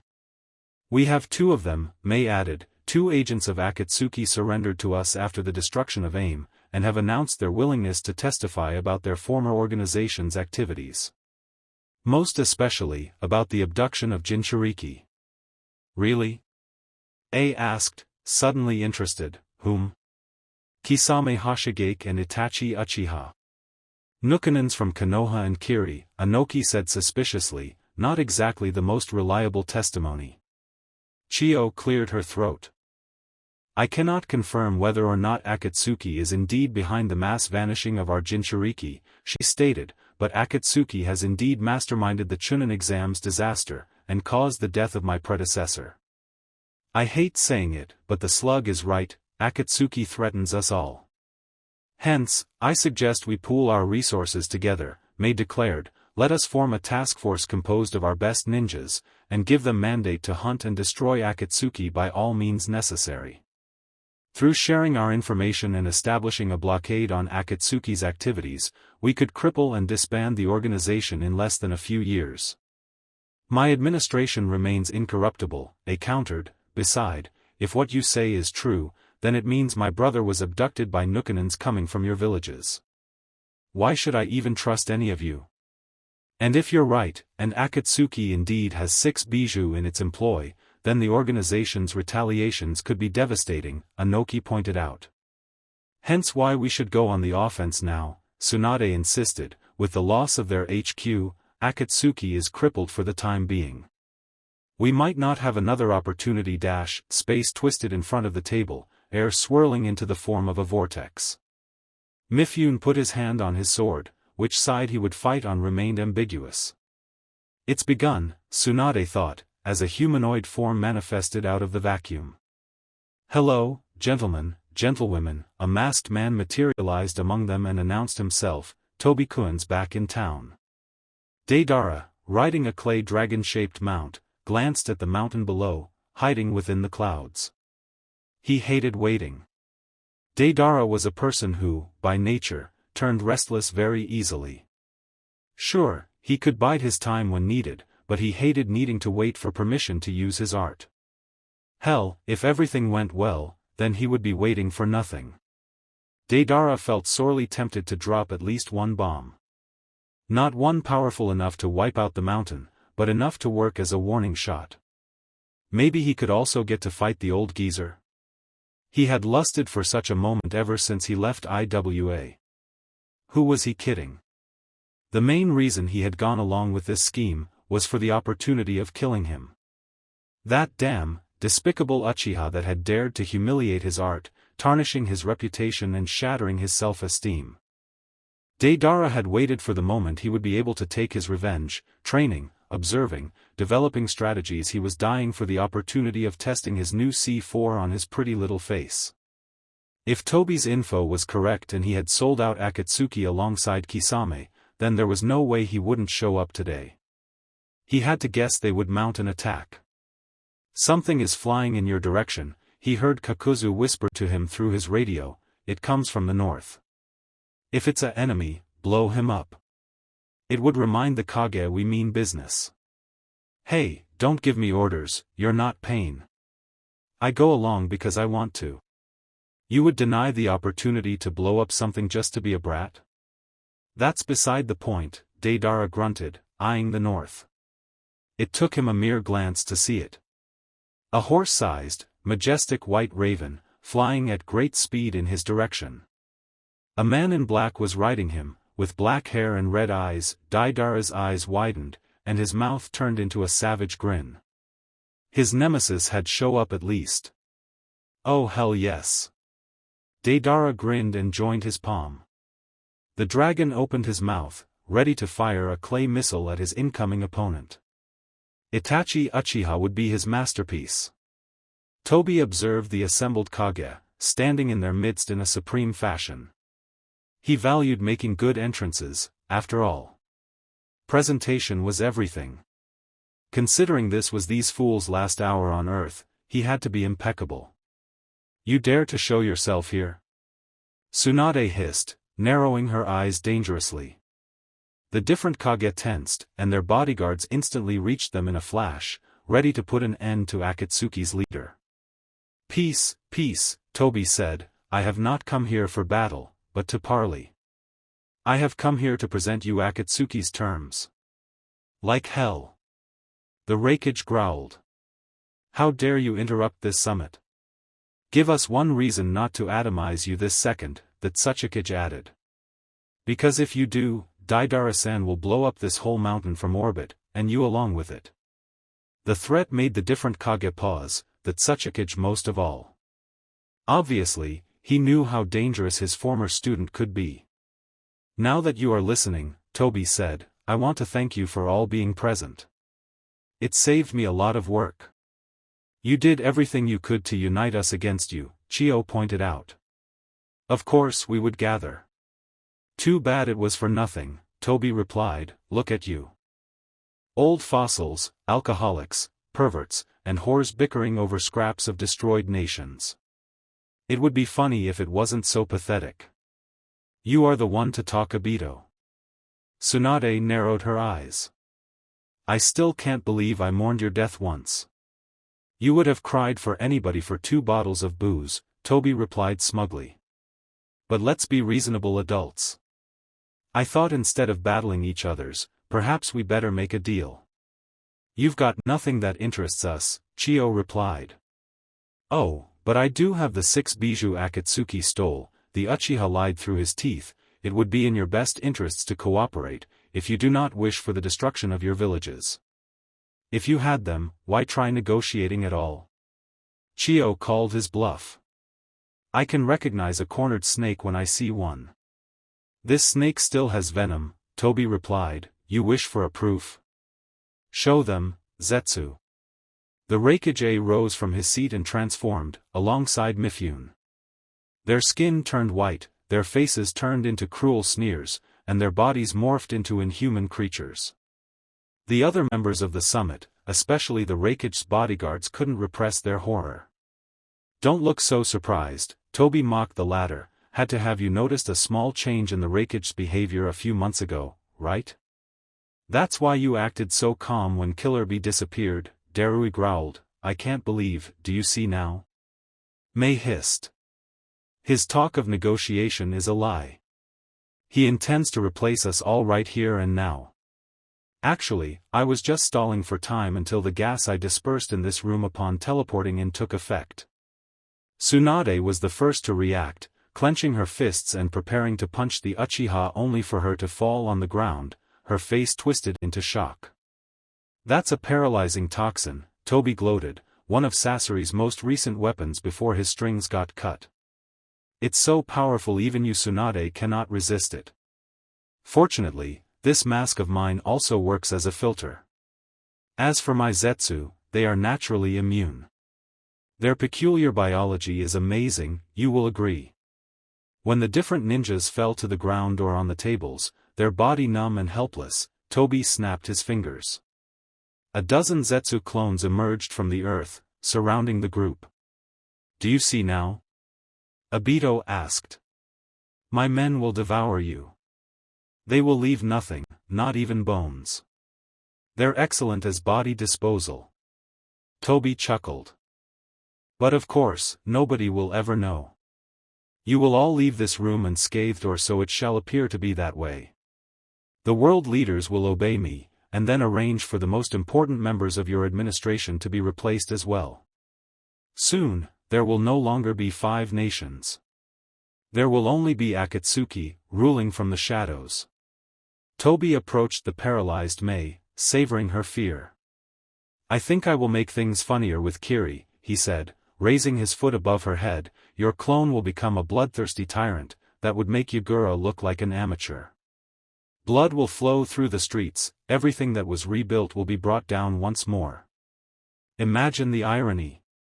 Your name will go down in history as that of a monster, and people shall curse it for centuries. Toby smashed the Mizukige's face underneath his heel. However, instead of blood, he found himself smashing through smoke. Obito couldn't help but blink, as the Mizukige vanished into a cloud of smoke. Within seconds, so did her bodyguards and the Leaf delegation. Shadow clones? Obito trailed. They sent in shadow clones? The next second, the walls of the room exploded into rubble, some pieces crashing into the Zetsu. Tsunade Senju, Mei Terumi, and Jiraiya stepped through the opening, each of them equipped with gas masks. Jiraiya formed a Rasengan, and attempted to smash Obito with it. The ninja instantly teleported away, but not before leaving dozens of explosive tags in his place. He reappeared in a hallway, a few dozen meters away. When the sound of the distant explosion reached his ears, Toby truly hoped at least most of them had bitten the dust. Touching his mask, Toby activated the radio within it. The operation is a failure. Obito grinded his teeth in rage. Kill everyone. What? Kill everyone who isn't with us, Toby snarled impatiently. We will have our clones that are infiltrated in their villages replace their successors. As long as none of them make out of this building and reveal the truth, we still have a chance. Order Deidara to blow this whole mountain into oblivion, as we should have done first. He can't. Itachi Uchiha engaged him in the sky a few minutes ago. They knew, Toby realized. He didn't know how, but those bastards had been informed of his gambit and planned for it. His scheming, his efforts had gone to waste. Now, if any of those fools got out of here alive, then there would be no more hiding in the shadows. They would track him to the end of the earth. Then we will have to slaughter them all the good old-fashioned way. Alright, I'm passing the word. What's your position? Toby didn't reply. He was too focused on the man who had appeared at the end of the hallway. A blonde ninja stood there, clad in orange clothes. He carried a bow and quiver on his back, and a long sword around his belt. His face was hidden beneath a white, fox-shaped ANBU mask save for those familiar, cursed blue eyes. I still can't believe you fell for the oldest trick in the book. Shadow clones? It would so funny if it wasn't so pathetic. You, Toby hissed. It was you all along. Me, Naruto confirmed, casually putting his hands in his pockets. I've been waiting weeks for this moment. Preparing, planning, training time to settle the score, once and for all. Against anyone else I would have waited for reinforcements, but I'll make an exception for you. You really think you can take me down on your own? How cute. Toby shrugged. I thought our last match in AIM would have made you wise up, Junior. I killed Danzo, your sensei, your friends, even your father. I always win. What makes you think today will be any different? Because this time, Naruto said, activating the detonator in his pocket, I had a chance to prep. Before Toby could say a word, the hallway he stood within exploded into fire and smoke, the entire area shaking. Outside the fortress, on a long bridge of blue stones, hundreds of gathered missing ninjas, mercenaries, and leashed experiments started dispersing into groups. You heard the boss, Kakuzu told his men. Nobody walks out of this summit alive. Oh, and anybody who brings back a Kage's head gets a bonus. Watching his men disperse, Kakuzu glanced at his partner. Haydn, that silver-haired fool, had become a shadow of his former self. His body had grown so thin one could see his bones beneath the brown prisoner garbs, and silence had replaced his full-mouthed behavior. The black rod implanted in his spine radiated with chakra, allowing Kakuzu to influence him. In short, the usual result of becoming one of Orochimaru's experiments. Now, pet, Kakuzu whispered, with no small amount of satisfaction, time to show what your improved curse seal is made of. We're going to collect a lot of bounties today. You aren't going anywhere. Kakuzu turned his eyes toward the end of the bridge. Two people were standing on the other side, calm and serene, ready for a battle. One was a small, green-haired girl, the second a giant in a red armor. It didn't take long for the criminal to recognize them both. I wondered when you would show up, dolphin brat, beetle girl. The Han knows it is hard to be such an impressive harbinger of ass-kicking, the giant boasted, but someone has to do it. The way I see it, resist or don't, Fu added, you're both dead either way. You talk big, brats, but you are biting more than you can chew here, Kakuzu replied. I fought the Shodai Hokage, and outlived him. Many famed ninjas have tried to kill me, and yet I endured, piling body upon body. You're nothing but upstart kids compared to me. The Han is still going to launch you into the sun. My skin is too tanned for this, Kakuzu deadpanned, throwing his Akatsuki cape away. I tire of this chat. Haydn, kill them.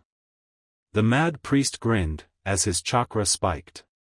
His body changed, Orochimaru's experimental curse seal taking hold, making him grow horns, claws and hungry fangs. Good boy. Riding on the back of a giant raven, Itachi Uchiha found himself playing the role of prey. Flying at great speeds above the land of Iron's mountains, the ninja and his summon were skillfully dodging dozens of incoming, bird-shaped bombs. A giant dragon of clay pursued them relentlessly across the skies, accompanied by an additional set of 3 giant, white birds. Itachi. Deidara stood atop his beast with maddened glee. I have waited for this moment for so long. You will mock me no longer. My art is at its apex. Flashy. Instant. The purest form of explosive magnificence. Itachi thought, glancing at the snowy, deserted landscape. As the Nukenin had expected, Deidara had completely abandoned his Akatsuki duties to focus exclusively on the Uchiha renegade. I can fight seriously here. Are you in position? He spoke to the micro radio hidden near his neck. Roger. I have a visual, Yugao replied on the other end. Ready at your mark. Stay as support for now, I will engage immediately. Now, Uchiha, feel the blast of my revenge. Deidara laughed maniacally, clearly not noticing the man's conversation over the device. As if on cue, the clay dragon fired a winged missile at the traitor. Your art, Itachi replied, ordering his raven summon to go on the offensive, has been. The raven obeyed. With a mighty flap of its ebony wings, it suddenly shot skyward, the missile missing and going on to crash below into a fiery, house-sized blast. Executing a looping maneuver, it moved right above the dragon, much to Deidara's surprise and displeasure. Two birds of clay instantly left the flock to try to intercept him. Itachi jumped off his summon's back, the latter instantly vanishing in a puff of smoke right before the two birds could hit him. Instead they crashed against one another and erupted in a fiery blast. In spite of the detonation, he landed gracefully on the dragon's back, facing a scared Deidara. You red-eyed bastard, the artist opened his hands, unleashing two clay humanoids upon the Uchiha. Who gave you permission to be on my work? Moving with blinding speed and contemptuous ease, Itachi got past the clay statues and rushed at Deidara. The artist immediately leaped off his ride and into the void right before he was caught. Itachi glared frustrated as his target escaped him, sticking out his tongue as he fell through the air. Die with style. Katsu. The Uchiha barely had the time to blink before the dragon he stood on detonated, blasting him to kingdom come. Deidara laughed maniacally as he fell from the skies, the heat of the blast accelerating his fall. I won. I finally won. No. Reality returned, along with a kunai pushed against his throat. His clay soldiers laid in pieces, and Itachi right behind him. The scene had only happened in an illusion. Damned genjutsu. Where is pain? Tell me, and I will let you live. The Uchiha's tone was as monotonous as always, but that fact that it was right next to Deidara's ear infuriating him even more. Doing the nasty with Conan in heaven, God style. Despite his rage though, the bomber was smiling as if he was a savage child in a candy store. Hey Uchiha, wanna know what's the greatest quality of an artist is? I do not care. Pity. Itachi's eyes widened as his arms were suddenly ensnared. Deidara's neck was slit in an instant only to weep clay instead of blood. An artist is always improving, the clay clone chuckled, increasing his grip. As the dragon's clay skin transformed into restraints around Itachi's feet, further keeping him in place, the real Deidara erupted from the dragon's tail. I trained my eye to resist the Sharingan, you uncultured imbecile. Deidara gloated, opening his mouth and regurgitating a mass of clay shaped like himself. Behold my amazing masterpiece, my C4. While Itachi struggled to escape and the C4 bomb kept growing, Deidara leapt off his dragon, landed on his remaining bird carrier, and flew off as far away as he could. Turning around, Deidara saw his dragon fly away, the C4 bomb now a gigantic, bloated copy of the artist himself. So long sucker. Deidara gave Itachi the middle finger with both hands. Katsu. His C4 and dragon both exploded into a marvelous, fiery orgy of destruction. The sheer power blew away the nearby clouds, leaving an empty ring of dust across the sky. If that doesn't kill him, he muttered, shielding his eyes from the dust with an arm. The dust subsided, revealing Itachi surrounded by a fractured, orange armor of chakra, right at the detonation's epicenter. Oh come on. He snarled in frustration, watching the Uchiha falling from the skies. Unwilling to take any chance of his hated foe, he began to mix another projectile with his hands. Either it would kill the bastard, or the explosion would weaken the armor enough to let C4 particles in to finish the job. It's no masterpiece, but it will dash. A shadow went over him, causing him to raise his eyes. Another giant raven dove from above, carrying a woman with a sword that immediately leapt at him. Panicking, Deidara unleashed his projectile at the newcomer instead, but it didn't amount to much. The woman spun on herself midair, channeling the wind itself through her blade. She cut the projectile clean in half, both halves exploding behind her while she fell out of the detonation's range. C4-, the woman landed feet first on Deidara's face, interrupting the technique. The artist stumbled from his own bird, fell only to be caught by the neck by the woman. Surrender, Yugao Yuzuki commanded, standing atop Deidara's own creation while dangling the artist above the ground, her blade against his neck. Deidara of the Earth, you are under arrest for threatening to assassinate the 5 Kages, criminal conspiracy, acts of terrorism, and urban vandalism. Surrender, and you shall face lawful trial. I rather blow us all. He never had the time to finish his sentence, as Yugao cut his left cheek, drawing blood. You bitch. Surrender. Her tone brooked no mercy, as she pointed her tanto at his neck. Now. The mad bomber clenched his teeth, doubly so when Itachi reappeared next to him, standing atop another giant raven. I would obey if I were you, the Uchiha spoke softly, she is less kind than I am. Deidara raised his hands in surrender, and sulked angrily. Materializing wings at full throttle, Fu dodged a volley of piercing threads and observed the battlefield. Kakuzu's partner, Haiden, had turned into a curse seal abomination. A giant with brown thick skin, claws, fangs, a long white maw and an even longer tail. It was no stretch to say that he was the very picture of a demon. He even made Han, who had engaged him into a wrestling match, look like a dwarf. The chakra rods implanted in his body, the same as Pain's corpse bodies, radiated with purple energy. Almighty Jashin shall devour your soul, Haiden hissed, his every steps causing the ground to shake beneath his feet. I fear not the world, for God is with me. Sorry, the Han created the universe, and he doesn't remember anyone called that. The Han dodged a raging punch from his foe, which went through the bridge's bricks, making the whole structure shake. The Gobi's vessel retaliated with a steam-powered kick to Haiden's face. The blow would have sent a man flying away. The Akatsuki monster was barely fazed. Instead, he grabbed Han's feet, turned around on himself, and threw his foe away like a ragdoll. Han used steam to control his landing, a look of determination on his face. Trusting her friend to handle Haiden, Fu focused back on her own opponent. She knew Kakuzu of the waterfall like children knew of the boogeyman. The man had been Takigakure's most fearsome and dreaded nightmare. An immortal killer hunting down their ninjas and mercilessly harvesting their hearts. While the prospect of facing him head-on scared her a little, Fu knew all about him. From his earth grudge fear technique, to his fighting style, focusing on the 5 elemental releases and combining them to deadly effects. So, when Kakuzu launched a cube of energy at her with both hands, she had no idea what was happening. Barely dodging the projectile, the flying Jinchuriki watched on the cube hit nearby trees, vaporizing them instantly. What was that? She thought out loud. Iwa's dust release. You're smart, figure it out, Kakuzu replied, his back erupting into a maw of threads.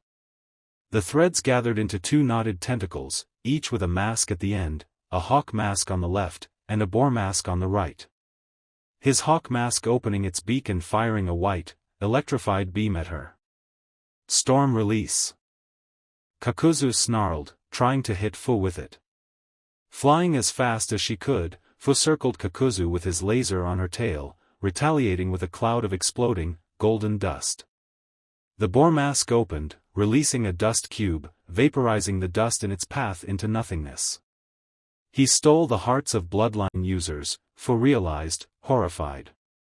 The earth grudge fear could allow up to 4 spare hearts, for a total of 5. What else did he have up his sleeves? You're not making any speech to recruit us? Fu asked, channeling the Nanabai's chakra, manifesting 4 tails wings and a coat of green chakra. No, Kakuzu replied, I am not sentimental like Sasori. You've caused us too much trouble to be allowed to live. In a supreme act of confidence, as if to show Fu how little he feared her, he stopped attacking to look at Haiden. Hurry up and finish him off. The monster was just done uppercutting Han, shattering most of his chest armor and propelling him into the sky. The Gobi's Jinchuriki soon reached the peak of his ascent lifelessly, then reversed the process, using a burst of steam to quicken his descent in a clearly controlled and life-filled maneuver, turning into a vaporous meteor. The Han's Dove Bombing Special. He shouted proudly, impacting directly on a maddened Haiden. The Han smashed his foe through the bridge, blasting the building into flying bricks, dust and steam. Both monsters crashed into the river below, vanishing beneath the waves. While Fu flew away from the devastation, Kakuzu, surprised, fell into the waters below, landing on the surface by channeling chakra through his feet. Ice release, Kakuzu shouted upon landing, releasing another, white bare-faced masked tentacle. The mask breathed a frosty wind, turning the river below Kakuzu to ice to trap both Han and his own teammate. He probably intended to suffocate Fu's partner, while his own would survive the experience. Fu fell upon him like a hawk, turning one of her chakra wings into a clawed fist to hit him with. Kakuzu protected himself with both hands, his body turning to steel. The chakra hammer hit him with enough force to make the ice below crack slightly, but Kakuzu held still unperturbed. Easily pushing Fu back, he unleashed a fourth, dragon-shaped mask at her. It began to vomit lava projectiles at her at unrealistic rates, forcing her back. Before she could retaliate, Kakuzu's other tentacles began to fire at her as well. Faced with ice spikes, lava balls, disintegrating cubes and light beams, Fu found herself using all her maneuverability and skill to just stay alive. Ice, lava, storm, dust, steel. Komiai's voice resonated in Fu's head. He uses his elements in their most basic, primitive form, Fu thought with frantic panic, narrowly avoiding a dust cube. He has the raw power of the original bloodline holders, but none of their original techniques. But when that raw power involved blasting matter into molecules, this made little difference. Ice erupted, as Haiden broke through, holding Han by the throat and left leg. The mutant smashed Han against the ice once like a ragdoll, hit him in the chest with his knee, then opened his jaw to try rip Han's skull off. Han unleashed a burst of steam right at the Akatsuki member's eyes, causing him to release the Jinchuriki with a snarl of pain. The Han used the opportunity to raise his hand, and utter fateful words. The Han's castration fist. Fu turned her head away in horror, as Haiden's snarls of anger turned into painful whining. Han, that's disgusting. The Han does not tolerate non-believers. Leaving Haiden to clutch his manhood in pained agony, Han focused on Kakuzu, charging at him and interrupting his assault on Fu. The bounty hunter leaped backward, barely inconvenienced. Before Fu could try to assist Han, the dragon and bear tentacles fired at her, keeping her at bay.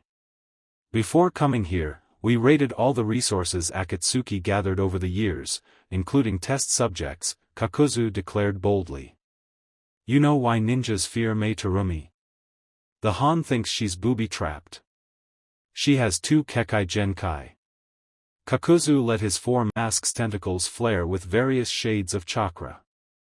I have 5 of those. Meh, the Han has 10, he just doesn't feel like using them. You're tough, but not as tough as the Han. Doubtful. But ask yourself, who do you think I got the lava release from? Han's eyes widened in surprise, then realization, then into steely fury. He burst out with white chakra, with a fiery intensity Fu hadn't seen from him. The ice beneath him was melting at his contact, as he gathered steam. You will die by the hand of the Han, the Jinchuriki thundered, readying himself for attack. Steam dash, he couldn't finish his sentence, as an enraged Haiden tackled him from behind, seizing him with both arms around his chest and trying to crush him in half. An equally angry Han tried to struggle, but found himself pinned by the Akatsuki member. Good boy, hold him still, Kakuzu said, pointing his boar mask at them. I take back everything I said, Haiden, you were good at something in the end. Much to Fu's horror, the waterfall ninja fired a dust release attack at both Han and his partner. Fu instantly rushed at them, only to be held back by a wall of lava. Han, seeing the attack coming, managed to anchor himself to the ground with one leg, then abruptly bowed with all his strength. Surprised, Haiden was tossed off the ground, into the cube's path. The dust projectile expanded upon hitting Haiden, vaporizing the monster into molecules. Kakuzu didn't waste time, and fired a powerful storm blast at Han before he could stand up again. Blindsided, the Jinchuriki was hit full on, and blasted against the rock wall surrounding the river, and knocked out cold. Now your heart will join your friends, to serve me forever, Kakuzu gloated. You attacked your own teammate. Fu couldn't believe her eyes, disgusted by the man's callousness. He was never my teammate. Kakuzu snarled back, raising his tone for the first time in the entire fight, before calming himself again. Just a tool to be used and discarded. Don't you care about anything? For once, Fu was well and truly enraged. Her blood began to mix with her chakra, as a fourth, then fifth wing grew out of her back. Her body stronger than ever, she rushed to shield Han, Kakuzu's ice and lava attacks bouncing off her skin. Only power and money, Kakuzu replied, gathering all his chakra into his hawk mask, the storm energy turning into a white sphere not unlike a tailed beast bomb. Pain, Toby, whoever, it doesn't matter, as long as I get ahead. You have never seen true power, Fu replied, a sixth wing growing out of her back as she shielded Han with her body. An insectoid exoskeleton formed around her bloodied body, while she gathered energy into her mouth. Do you even understand how powerful I am, Kakuzu? The flapping of my wings could destroy buildings. Always, I must be careful never to go too far, to kill someone by accident, to let the full might of Nana cause another disaster. What Naruto did to aim, I can easily do worse. Her green sphere quickly eclipsed in size Kakuzu's own, the weights of their respective techniques causing the landscape to shake. No matter, Kakuzu replied, his hawk mask swallowing the sphere and preparing to fire a deadly, apocalyptic blast. I will kill you, and then finish the Gobi and the Kyubi off. But to protect my only friends, Fu swallowed the sphere. I will go all out. Bijudama. Storm Cannon. Both Kakuzu and the transformed Fu unleashed a massive blast of energy at one another, one white, the other emerald green. Both attacks hit one another and struggled from supremacy, each fighter struggling to stay anchored on the ground and keep the pressure on. For a few seconds, the attacks seemed equal in power, then Fu tried seriously. Her beam overwhelmed Kakuzu's like a raging flood, vaporizing his masks, clothes, and then continuing to ravage the landscape. The river evaporated under the pressure and heat, and the light of the beam illuminated the entire area. However, when the light subsided, leaving only a massive cloud of dust behind, Kakuzu stood, his steel skin burning hot, but intact. I do not need to breathe, or eat, or drink. My body is invulnerable, and I have enough chakra to maintain this state for days. Kakuzu walked out of the devastation confidently, waiting for the Jinchuriki to emerge from the dust. I have fought your kind before, stronger vessels of the Seven Tails than you will ever be.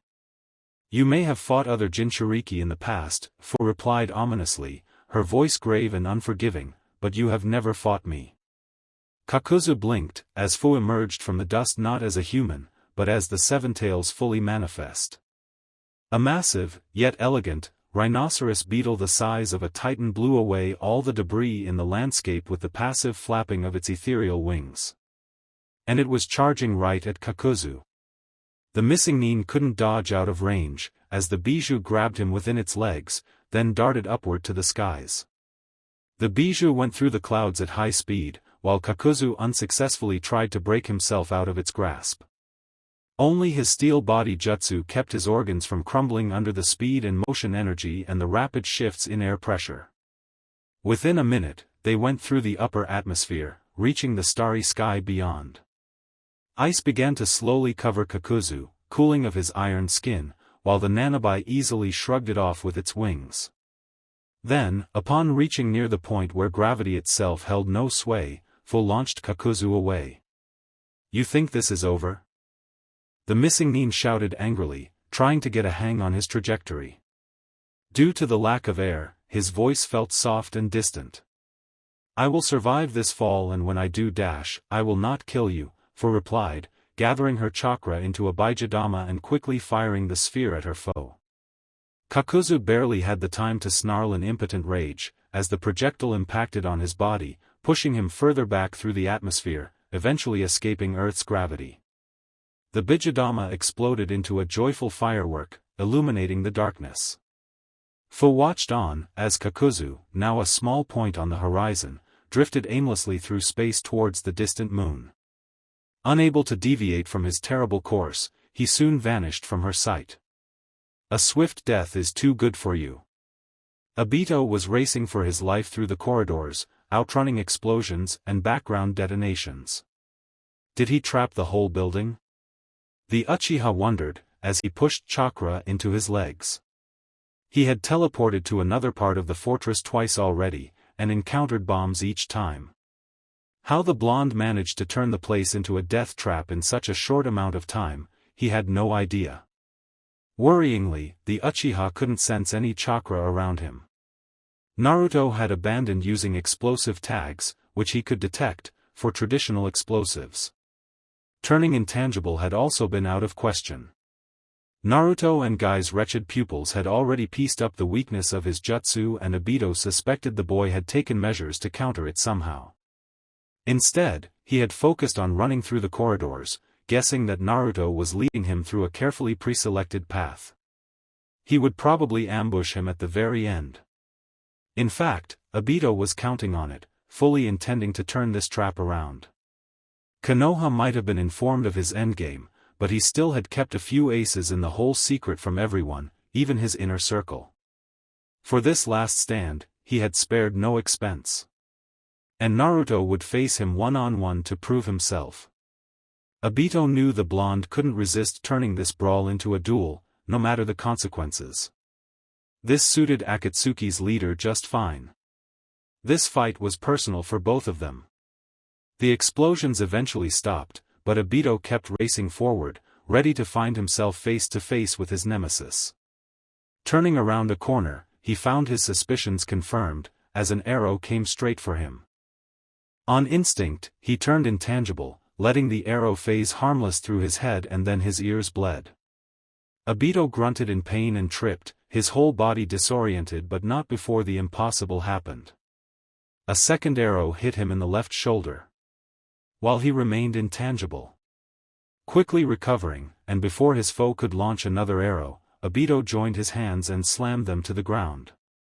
A wall of fire formed from his fingertips and moved forward, consuming all in its path. He could hear the blonde run away before the flames could ensnare its target. Getting back to his feet, which turned out more difficult than expected due to dizziness, Obito tried to turn intangible. He would phase through the walls, intercepting the blonde on the other side. His body remained physical, unable to go through stone. Snarling in incomprehension, Obito attempted to drag the entire room into his pocket dimension. "Kamui," he shouted. Pain raced through his head, as his view briefly shifted into the sight of his pocket dimension, then back to the flaming corridor. What is happening? Obito's angry thoughts suddenly turned fearful. Could that brat have negated my Sharingan? No. While dizzied, his vision remained supernaturally sharp. Then turning his eye to the arrow still embedded in his flesh, Obito sternly grabbed it with his hand and removed it, ignoring the droplets of blood falling down.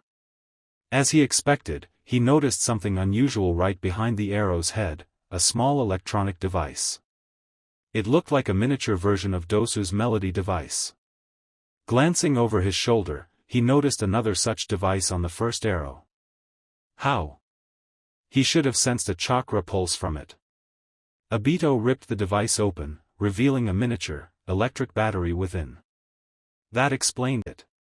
His inner ear had been damaged. His spacetime ninjutsu needed intense coordination to turn some body parts and not others intangible, preventing him from falling through the earth and maintain an anchor into the physical world. He could activate his Kamui, but couldn't control it.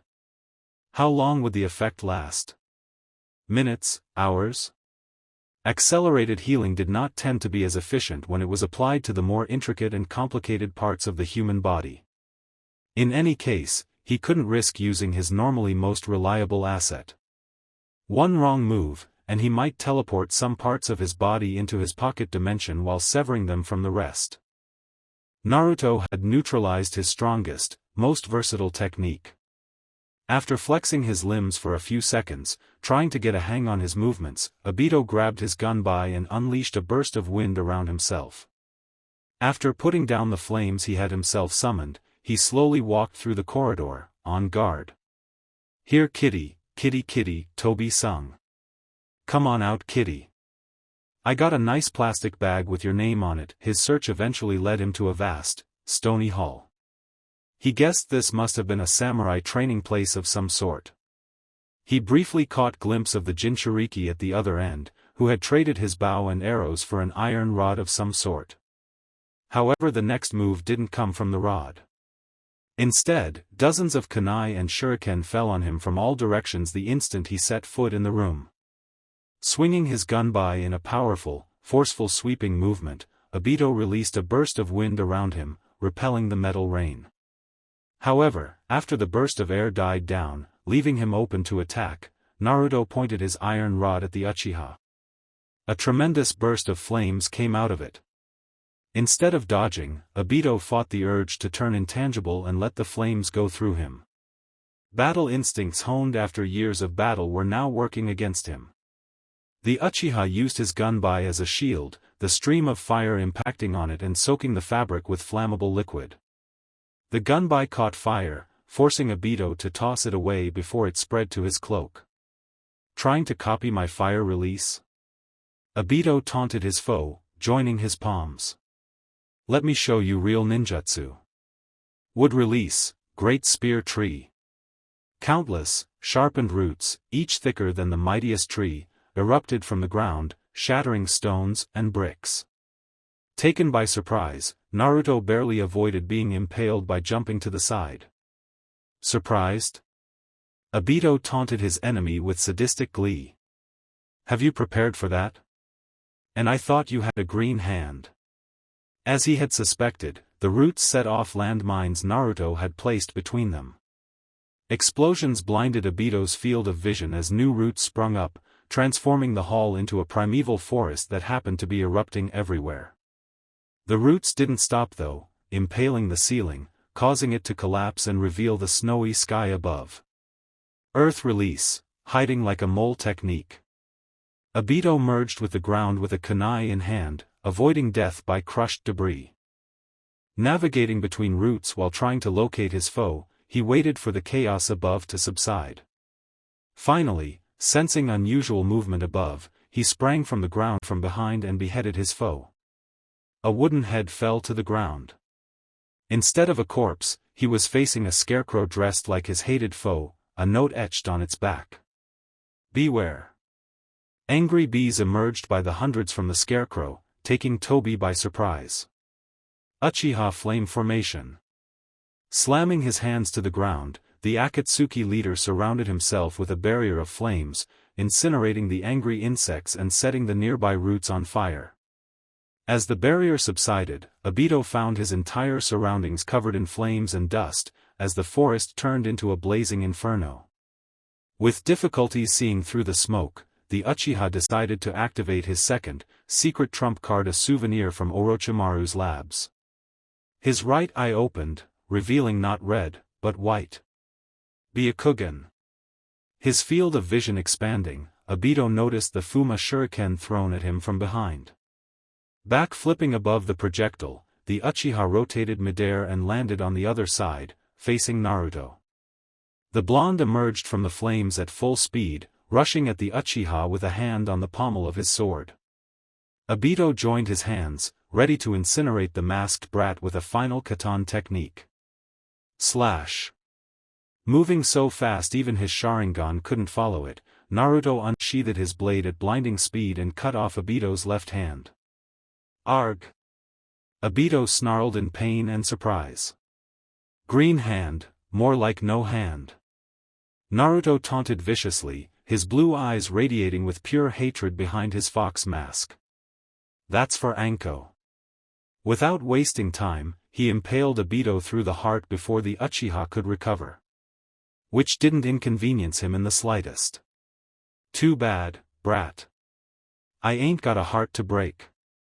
Obito suddenly grabbed the blade with his hand and pulled it further through his flesh. His surprised enemy lost hold over his weapon, giving the Uchiha an opening. A spear of wood sprung from the man's arm, piercing the Jinchuriki through the right side of his waist. Naruto swallowed a scream of pain as he retreated with a few steps back and dodged, just as Obito threw the wooden spear at his head. With acute reflexes, the Jinchuriki found himself back against a flaming rout, with no retreat, but head still intact. Wow, in spite of the wound, Naruto remained supremely confident. I knew you were heartless, but not literally. Obito briefly worried the Nine-Tails would re-emerge after such a bloody wound, but instead, Naruto grabbed two large knives from behind his back. Aha! You're not going to use the Nine-Tails chakra to save yourself? Obito removed the Kusanagi from his chest with his remaining hand, intent on killing his nemesis with his own weapon. Scared? Then again, you did kill your girlfriend last time. How did it feel, to watch a loved one die before your eyes? Funny, last time I met Tenten she looked fine, Naruto clenching his teeth, readying himself for attack. After I'm done with you she'll be dead for real. Obito rushed at his foe and quickly closed the gap between them, swinging the Kusanagi vertically. Forming a cross with his two knives, Naruto parried the blow right above his head. The sheer strength behind the attack pushed him within a hair's breadth of the fire behind him. With a powerful push, Naruto repelled the Kusanagi and sent it flying above their heads, then attempted to slash at Obito. The Uchiha dodged with a step back, firing seed bullets from his remaining hand. Naruto quickly deflected them with his knives, before throwing them at the Akatsuki leader's mask. Thanks to the Sharingan, Obito managed to dodge both attacks, but not what came next. Grabbing the spear Obito had thrown at him earlier, Naruto used it as a support to jump high above. Then, grabbing the Kusanagi by the pommel midair, he fell upon the Uchiha like a hawk. And that one is for Guy. Caught off guard, Obito felt the cold embrace of death, as the blade pierced his mask and impaled his head. Izanagi. Rematerializing a few feet away, Obito threw away his cloak with his left hand, revealing dozens of Sharingan implanted on his nude torso and back. They stared at Naruto lifeless, as one of them turned white and useless. The Uchiha massacre, Obito could almost see the Jinchuriki's disgust and dread past his mask. How many people have you killed? Hard to say, I'm bad at math. Maybe I will add your eyes to the lot, after you're gone. You know, for old time's sake. Your mother had the same look when she died. Wielding the Kusanagi with both hands, Naruto adopted a battle stance. Unimpressed, Obito let a wooden blade sprung from his remaining arm. Come to think of it, this is going to be a wonderful moment, isn't it? The moment I complete my set of dead Namikes, Obito taunted, before going on the offensive. Blade against blade, the duelists engaged into a final dance of death among the flames. Even in his sorry state, the Uchiha still had the Sharingan. Predicting his foe's moves and quickly capitalizing on any openings, the nuke nin slashed at Naruto's cheek, waist and shoulders, drawing blood each time. The blonde managed to deflect lethal blows, focusing on protecting his vitals, but the blood on his left side kept pouring through, and the pain was reaching its peak. Obito, sensing the weakness, pushed his attacks on the left side, increasing the pressure. And then the Uchiha learned the meaning of pain. His whole body suddenly flared into agony. It felt like 1,000 needles started pushing from within his flesh and head. It was unbearable.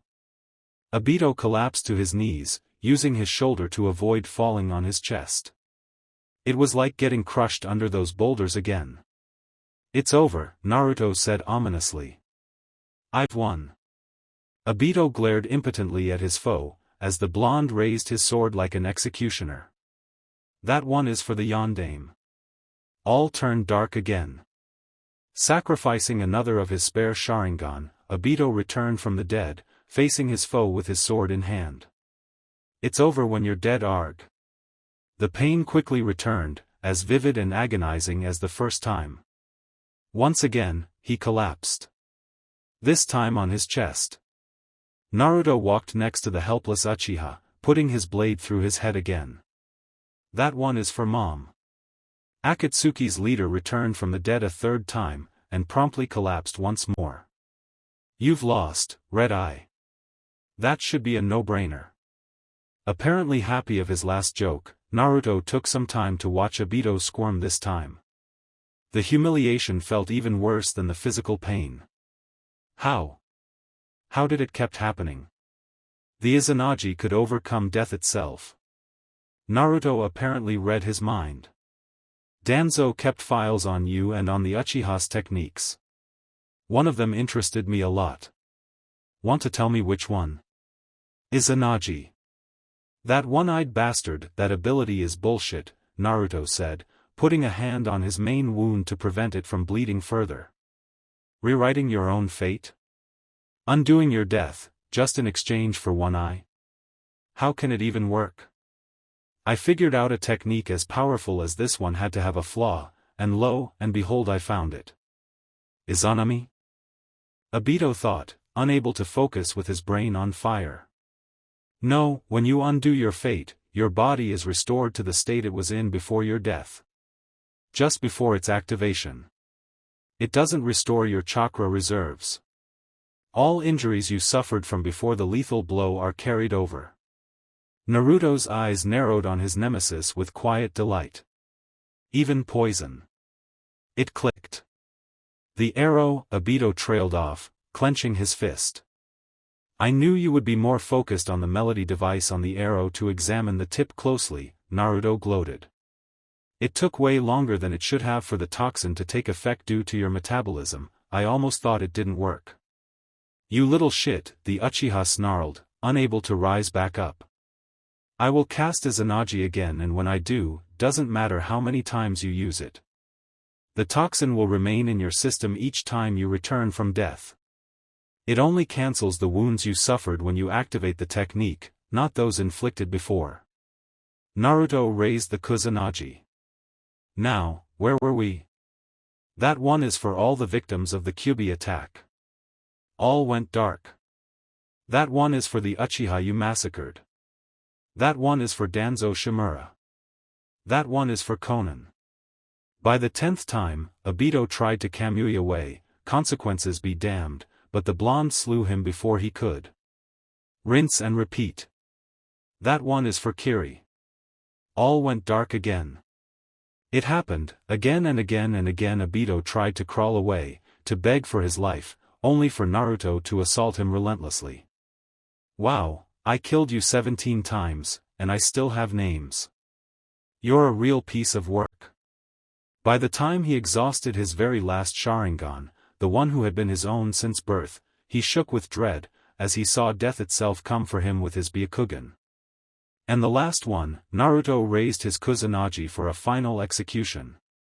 The doomed man briefly glimpsed the ghosts of his former team watching on from behind his killer, angry and disappointed. Is for me. Obito Uchiha let out a final, defiant, spiteful snarl, as the blade fell one last time. He didn't stand up again. Panting in cathartic exhaustion, struggling to keep the blood from flowing from his wound, Naruto stood over the corpse of his most lethal and hated foe, ready to collapse himself. Half expecting the Uchiha to revive once more, the Jinchuriki waited a whole minute in unbroken silence, with only the sound of the background flames for company. When Obito remained still, the reality of what happened dawned on him. The man single-handedly responsible for ruining his life, the murderer of his parents and mentor, the killer who shed so much innocent blood, laid dead at his feet. It was over. He had won. He had won, without reinforcements, without chakra, without samsara, without the Kyubi, without cheats. He had defeated a foe the Yondaime himself, nor even the Nine Tails, couldn't beat, an S-rank criminal that made the world tremble, by himself. This victory was his alone. All these years of training and suffering, all these researches and preparation, all these sacrifices, had finally paid off. He had triumphed over his handicap. No one could dispute it. He had proved all those who never believed he could become a ninja, wrong. He had shed his snake's skin, and become a dragon. Naruto raised the Kusanagi to the sky, and roared in triumph. Thank you for watching. I hope you enjoyed it. Make sure to like and subscribe, and don't forget to share this video with your friends. If you want early updates, check out Patreon. This is Fox Sage, and I'm signing off. Series ends here.